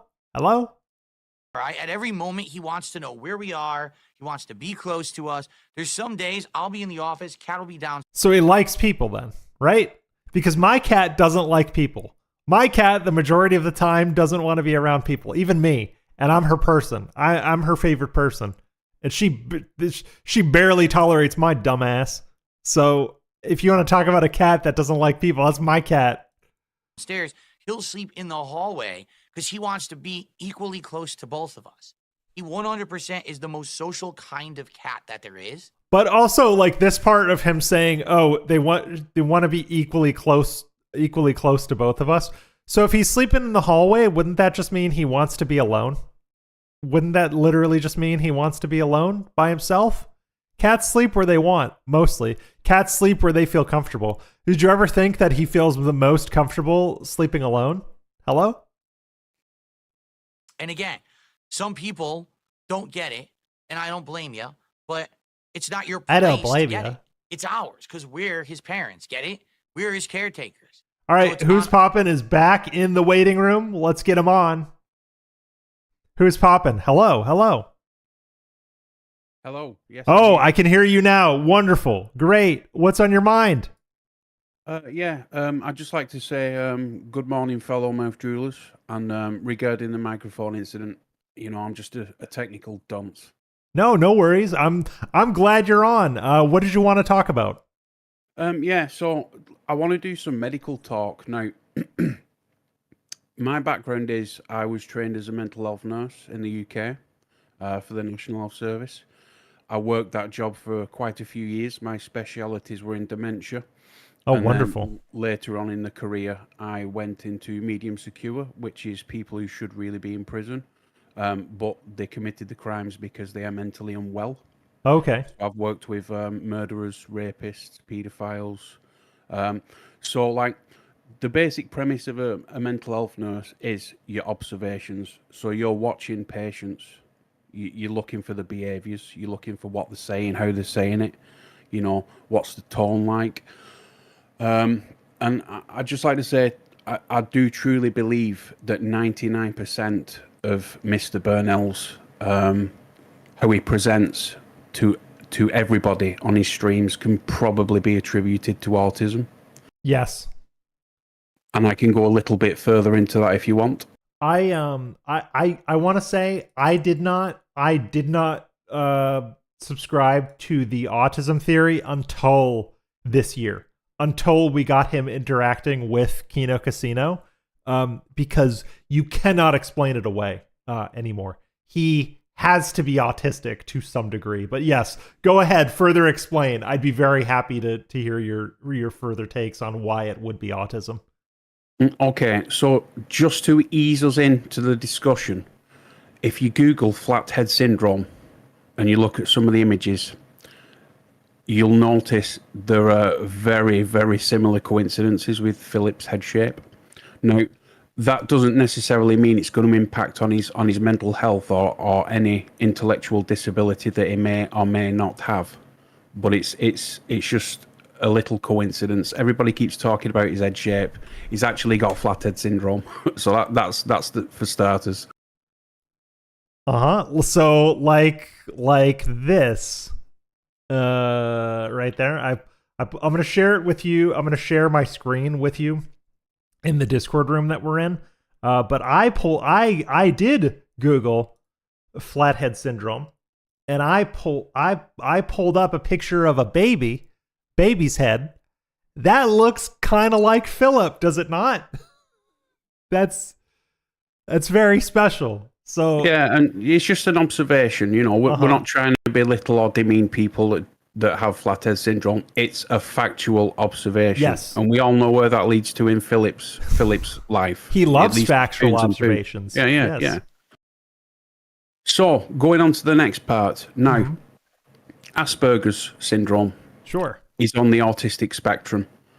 Psychiatrists do not diagnose Asperger's anymore. You're basically on the autistic spectrum. Yes. So that's one thing out the way. I would yeah, like they're to calling go on- it. I just want to make sure that I understand this. I've heard a lot of mental health professionals and educators refer to it broadly as autism spectrum disorder. That seems to be the way of things today, is it not? Yeah, pretty much. Okay. I would just like to say I've not practiced as a mental health nurse in nearly a decade. Okay. But my observation skills are still on point. Well, in my mind, that's a little bit narcissistic of me, but I'd like to say that I can recognise things to a level that the average person doesn't, just because of my training background. Sure. So the next part is the tall walking. Now, in previous years, in the olden days of the YouTube, Philip showed himself walking quite a lot on camera, and also with the second new camera angle that we're seeing. So we see that he does actually do quite a lot of tall walking. He's not a normal walker. He walks on his toes. Now, that is a common feature of people on the autistic spectrum, is the tall walking. We definitely see it. The next part is when he's swaying. So again, going back to all the old YouTube videos, we see Philip swaying quite a lot. Even when he's holding the camera, when he's decorating a Christmas tree with Liana, he's swaying back and forth. That is also a very common symptom of people who have autism. It can also be considered a self-soothing behaviour. Now, when you delve into the self-soothing, repetitiveness. So yes, you can basically watch Phil's Level 1 podcast from a month ago, and he will still be talking about the same themes that he would be if he did it today. Yes. I honestly feel that that is feeding into his self-soothing. And it's the more he says something, the more it becomes true, which can also be linked to potential, like, in brackets, cult speak with the people who do truly enjoy watching what he does. Yes. Now, another one is making up new words. So Philip, he likes to make up new words, and he likes to mispronounce words a lot. I mean, would you agree on that? He does. He really does enjoy making new words up. And he tends to double and triple down on his mispronunciations. Like, Godsmacked is one he says a lot, even still over the years, even though it is gobsmacked, and most of us know. But yes, he makes up new words, and he will continue using them even after being corrected. Yes, in the business we call those neologisms or unconventional language. Okay. And that's I mean, people have observed this, but they've maybe not assigned it to Philip being on the autistic spectrum. Yes, it's certainly an observation. Whether or not we can attribute that to him actually being on the autism spectrum, but it's a consistent observation, and it's something that's well documented that we can correlate for sure. Yes, definitely. The next one is his perception of time. Yes. Now, many people with autism. Now, my significant other is autistic, and she's also a psychiatrist. Okay. So I would, lean into the. Basically, she knows what she's talking about. She has a very, very large problem with perceiving time. So I'll give you an example. Okay. She's always been very fastidious about being in places on time, to a point where it becomes quite detrimental. So, like, she'll start work at 9 o'clock in the morning, but she will actually set out at 6:30. Now, you might think, well, why is that a big deal? She might work 30, 60 miles away. She might have to be on a train for an hour. That's not the case. Sure. We actually live 5 miles from her place of work. So she was setting off at 6:30 in the morning to get there at 9, and it's 5 miles away. Right. So we talked about it, we discussed it, she has got a problem with perceiving time, and I feel that Philip's got the same problem. He can look at something that would be, it's a 5 mile trip. he's not going to be checking Google Maps, or if he is, he's looking at the distance, how long it's going to take. Sure. And he's not perceiving the time correctly. So he's basically saying, well, I went to the dump, I did some shopping, you know, I was walking here, there, and everywhere, and it took us 7 hours. 7 hours to do shopping. Well, he said that exact thing to PPP last week when PPP was asking about his groceries, and PPP kept saying, well, does it really take you 4 hours to buy food? And Phil kept insisting, well, yes, it does. Where in reality, it may take an hour, maybe 90 minutes. So yeah, he definitely is not perceiving time correctly. So I think because a lot of people are, and I say a lot of people, but I think you are very smart, by the way.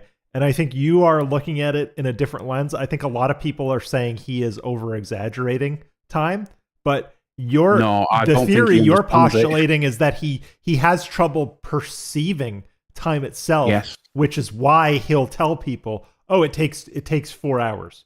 Yeah, because his perception's completely out of whack. That's interesting. Again, you know, as detractors, we've all got one common interest. It's Philip. It's Philip Bennell. Philip Bennell's behaviours. Mm-hmm. There are people out there that think he's a full-blown narcissist. Yeah, I can see that he is narcissistic in some areas, which is also linked to autism, by the way. Mm-hmm. You can be a narcissist and also autistic.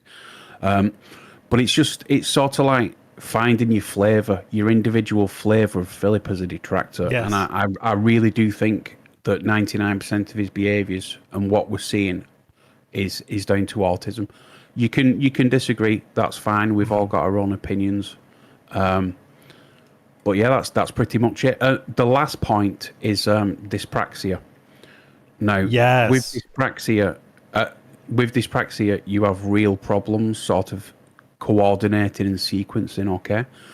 Now, the biggest evidence we have that Philip may be dyspraxic is when he eats on camera. Okay, that's very interesting. Can you elaborate as to why what we've seen of him eating is evidence of dyspraxia? I'm very curious to know about that, because I am familiar. I know I have friends with speech dyspraxia, and because there are varying forms of dyspraxia that you can have, but I've never heard it tied to eating. So can you elaborate on that? Okay, so dyspraxia, it's a neurological condition that can cause motor coordination difficulties, which is why I'm looking forward to the Lego stream as well, by the way. Okay. So if you watch Philip when he eats or when he does anything with his hands, it's all very awkward. It's very clumsy. And I know that people have subscribed to the idea that his teeth are bad. That's why he eats in such a way. I don't believe that's the case, personally. I do literally think it's down to dyspraxia. I think his hand-eye coordination is very poor. You can also see that when he plays Mario 64 from way back when, because it was the first, was it the first 3D game? Yeah, it was the first fully 3D platforming game with a free camera. Yeah. So his visual spatial awareness is very lacking when it comes to games, and also the way he walks around the room with the second camera view. I think that's given us a really, really big insight into just how bad his visual spatial and awareness is, and also the dyspraxia. Like, he walks very awkwardly. Well, if you watch him. Even so, would you say, because this is a theory, well, not a theory, but this is something that I've observed over time, there is something wrong with his visual spatial perception. Yes. Simply by the idea and the way that he sets up his spaces. So he's completely, like, the office and all the equipment is completely dysfunctional. That office should be switched 180 degrees around, so literally turn it exactly around, and you've got it. Like, you've sorted it. You've not got any cables on the floor that you're tripping over. I mean, it's just insane. It's absolutely insane, and I think that's why Phil's my favorite Lolcow. Yeah, and and the comparison was, and I forgot what stream I was watching, but somebody maybe it was probably WPIG. I listened to a lot of WPIG while I'm working, but I think ALT pulled up footage of Leanna's office compared to Phil's office. And if you look at Leanna's space, you're like, oh, a normal person with spatial awareness set this up. It's logically arranged, it's organized. Where Phil's whole thing is, I have to run wires across the room because the router is on the other side of the room. And if that's the issue, most people would say, okay, well then I'll build the setup around the router. You know what I mean?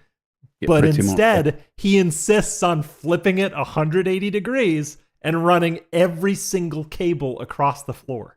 It's not logical. And it should make a person feel uncomfortable. The fact that he doesn't feel physically uncomfortable with his setup shows that there is something wrong with his visual spatial awareness and perception. So, I mean, I want to thank you for pointing that out, not only because it confirms my biases, but I think it's a very logical and scientific way to lay it out, other than just saying Phil's weird, because he is weird. But I think it does come down to his brain being broken in some very specific ways.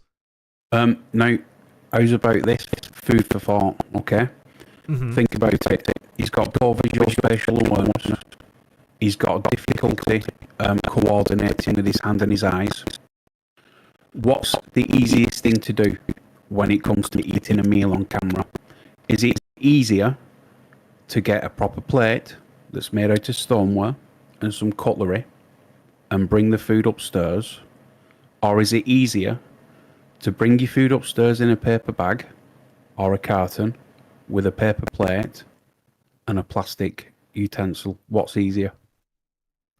Well, think about it. I would say you can plate your food nicely downstairs, make sure it's all where it needs to be, make sure it looks nice, and then you carefully walk that upstairs, eat the little piece of whatever you want to eat instead of bringing the entire bag of all the bullshit up with you, you know?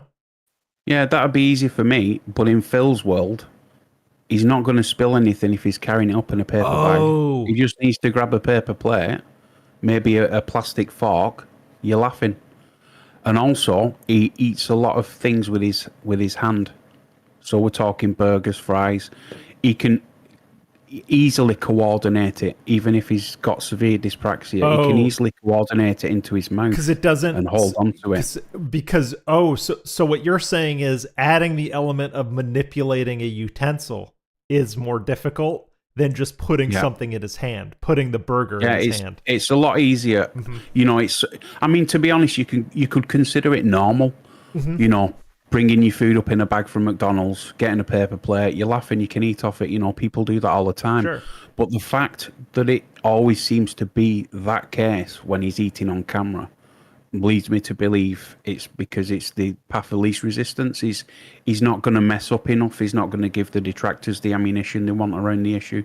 It's just very weird. And and so you're blowing my mind a little bit, because even if you think about early DSP trizits, most of them were fast food. It was all him taking something out of a bag, chewing it like a cow. He's always done this because he lives his life. You mentioned the path of least resistance. He lives his life based on whatever the path of least resistance is forever. That's how he operates. And if eating a hamburger versus eating a piece of chicken with a fork and a knife that you have to cut, he's going to take the hamburger. Pretty much, yeah. Mm-hmm. So I'll just leave you on that Logan cable. You know, Philip is neurodivergent. He's by no means is he a normal person. I'm not a normal person. We're all neurodivergent in some way or other. But don't let him gaslight you into thinking that he's a normal person, because he's not.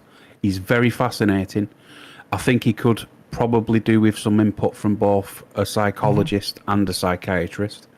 But we know that's not going to happen. And like a little bit of lore about me, I have experiences in some personal experiences in some of the struggles that you are saying that Phil has. Like he has, difficulty with maybe fine motor skills, that sort of thing. I was a premature birth. I was born at 28 weeks, and I had a lot of shit wrong with my brain, and still have a lot of shit wrong with my brain.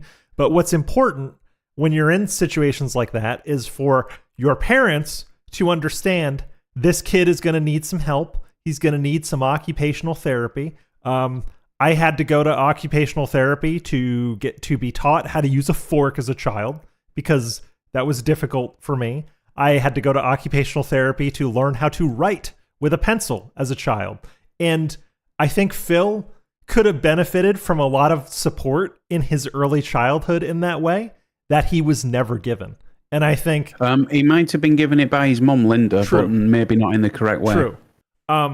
I think the fact that Phil did not get intervention in that way as a child, or at least not enough, defined the man who he ended up becoming. This is why he is laughed at and studied the way that he is, because most people, by the time they're 42, sort this kind of shit out. You know what I mean? Yeah. Oh, for sure. Yeah. His emotional intelligence is very poor. Yeah. It's fun. I enjoy watching Phil. It's fascinating, and I talk in DMs with Len the Deranged quite a bit, and that's no secret. He's a friend of the channel. We're buddies. We've done collabs, and what we always go back to is Phil is the best Lolcow because he is so well documented, and he just does things in such a strange way that not even the strangest Lolcows do. That's what makes him the best. He's very, very idiosyncratic, and that's what I like about him. I don't like him as a person. No. I think he's a POS, but the behaviours and just observing what he's like day to day and how things change, how things stay the same. The behaviours he's doing. It's just very fascinating to somebody that's trained in the mental health field to observe patients. Yes, he is a fascinating case study, especially like I grew up around a lot of people like him because I needed a lot of help growing up. So I was with I was a disabled kid growing up. I still am a disabled person, but I ended up hanging out with a lot of people that were like DSP as children that became less like a DSP because they had a lot of emotional and vocational support. And I feel like all of Phil's weird problems as a child were just ignored, which is why we have the kid, not kid, but why we have the person we have today. I think of him as a child because he is very childlike too, by the way. Yes. Maybe wasn't so much ignored, but maybe his mum and dad didn't know what they were looking at. They were ill-equipped. I'll just leave that with you. Yeah, maybe they were ill-equipped to care for him, so they didn't know what direction to take. But thank you very much for coming on. Who's popping? Thank you, everybody. Would love to have you on again sometime. This was very insightful. But yeah, that's fine. No problems. Bye, guys. Bye. All right. Who's popping, everybody? Very cool. Very robust. Let's get to the end of this clip, and then I think I have to wrap it up. My God, it's almost 10 o'clock. Us to do the right thing, not you. So it's none of your concern. It really isn't. And if you have a problem with it, tough shit, because it's our lives, not yours, and you can kiss my ass. You should also, his response to like every criticism is like, suck my dick, kiss my ass. Oh, okay. That doesn't make you appear correct. Okay. Affect others, desires of how they want to live their life and if they want to take care of their pets or not, so too bad. Maybe I'm too good of a pet parent. I don't know, but that's my decision. I'm so good. The problem is I care too much about Jasper. All right. To make, not yours. And if you don't like it, you can kiss my ass.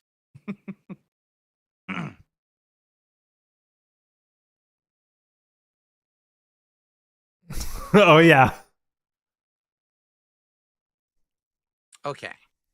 Lick and suck my ass. Oh, you did? Last night? Oh, let's see here. I didn't watch last night. I received a $2 tip. I really want to end the show. Yeah, that call was fantastic. I'll have to clip that out and make it. That was so insightful. Like, goddamn, who's popping? You are a scholar and a gentleman. I'll say that. From Flatman again, he says, imagine someone demanding that you leave your cat alone that has trauma for being left alone or around strangers. That's wild. Yeah, so Fort Worth Ray is exactly right. I can do what I want excuse. And him saying kiss my ass is basically like, it doesn't matter what you say. I do what I want, which is true. A streamer can do what he wants. Like, he is right when he says I can do whatever I want. I will concede that. But the back end of doing what you want is there are social consequences. Like, people are going to judge you. If you're going to do whatever you want as a streamer, as a creator, then you open yourself up to judgment and criticism. That's how the internet works, yeah? On a day that we're out, let's say we're out for a whole day. Because, like, for example, last week, Kat and I had a day out. And we left probably around noonish. And we didn't get home until, like, maybe 9 p.m. All right? So, is he destroyed because we're not home all day? No, right?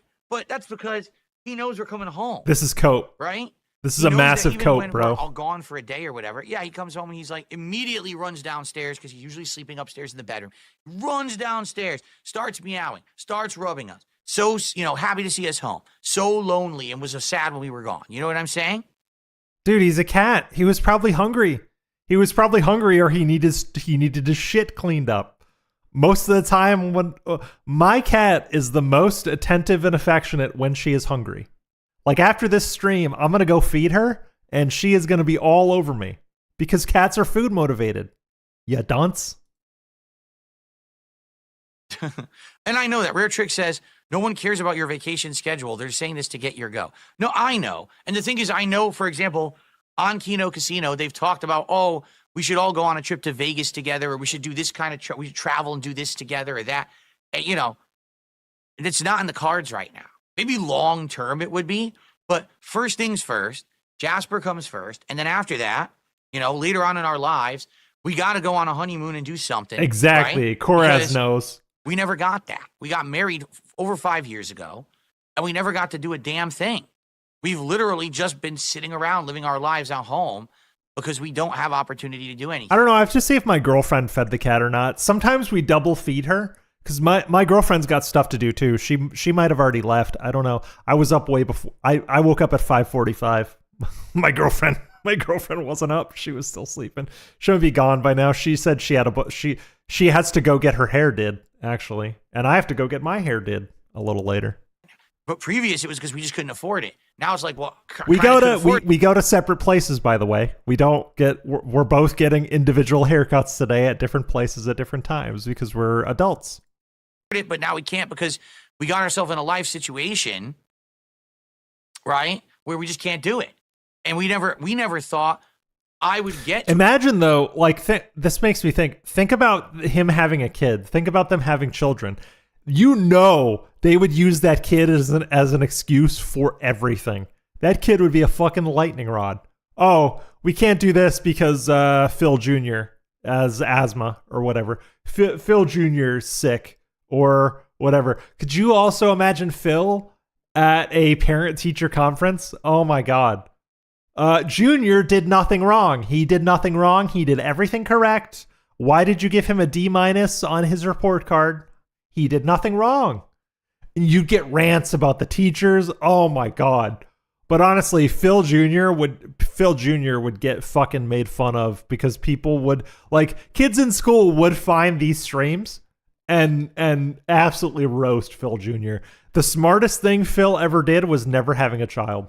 a financial place where we could do something. That's the truth, is like the way things were going so poorly for so long, we never thought that I would get to the point where I could go on a trip. I thought I would never afford it. So Phil Jr. broke another capture card. Yeah. Phil Jr. broke the capture card. Phil Jr. broke the toilet. That's what it would be. It wouldn't be Cat anymore. He wouldn't blame Cat. He'd blame Phil Jr. Even a thought. So let's get a cat and let's do this and that. And then, oh shit. Now we kind of got ourselves stuck because of the choices we made. But now we're going to live with that. You understand? We're going to live with the responsibility. Dude, I know people with multiple kids that go on vacation with their multiple fucking kids. It's not that deep. Of our choices. And then once things change in our lives later down the line, then we'll do stuff, right?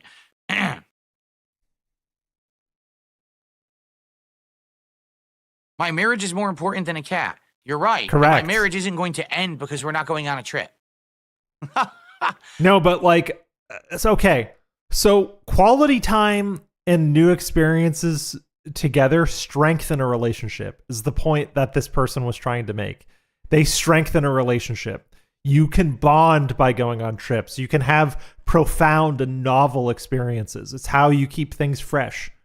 You keep a relationship fresh by experiencing new things together. Sitting around the house and eating DoorDash every 2 days is not novel. Again, my life, my concerns, not yours. Yeah, Home Alone. Oh, imagine if Jasper had to stop robbers while he was home alone. That'd be funny. I'd watch a version of Home Alone starring Jasper. That'd be very funny. The robbers would be like Tevin and ALT. What if the nightmare scenario is that Tevin and ALT are trying to get into Phil's house and Jasper has to stop them? That'd be a good like detractor animation for all you skilled animators out there. Get nosy as fuck and think that they know better than me about my own life, that things get into some kind of a situation where, oh, I can't believe it. No, just shut up and kiss my ass. It's none of your business. So fucking really, just kiss the butt cheeks and stop talking so much about me like you know anything. You don't know shit. It's actually quite disturbing that you think you know better than the person who's living the life. You know? Living that life. Living that streamer life. I appreciate that Atlas keeps all the dead air in. I feel like the dead air is very important context. And I'm not making fun of Atlas, by the way. I think it is important to leave the dead air in clips because that is the full context. Because you get like a weird rant like that and then seconds of dead air. Well, no, we're not going to make Jasper a service animal. That's the other thing. Jasper hates traveling. When we put him into his carrier to take him to the vet, the moment he hits the car, he's meow, meow, meow, crying in the carrier, meowing loudly. Because he's very, very upset. Oh, yeah, Wesley. Disturbed. He's living that best life, dude. He's living that best life. I love my life. I have so much fun every single day. It's just like the Meerkat song. He hates being outside the house. He's a homebody and he's a social at-home cat. Homebody. That's his life. That's the life he knows. That's the life he loves. That's we're the gonna life be he out wants in a to minute. live. I will and he has set the right up to live a that redirect. Because we provided that for him. Thank you for the and membership. to take that away would be completely unfair. So we're not going to do that. Oh, big ups. Thank you for the member bomb, Sonny. The 10-member bomb. What is this? It auto-played a Markiplier video. Weird. But big ups for the member bomb, Sonny. I appreciate Thank you for the membership. I am going to redirect you all to, I think Atlas. Thank you for the membership. Is up. I think he usually starts. He's probably, I saw him in the chat earlier. He's probably already streaming. Let me set up my redirect and then I'll send you guys off. I have errands to run. I have a household to operate. Let's see. Thank you for the membership.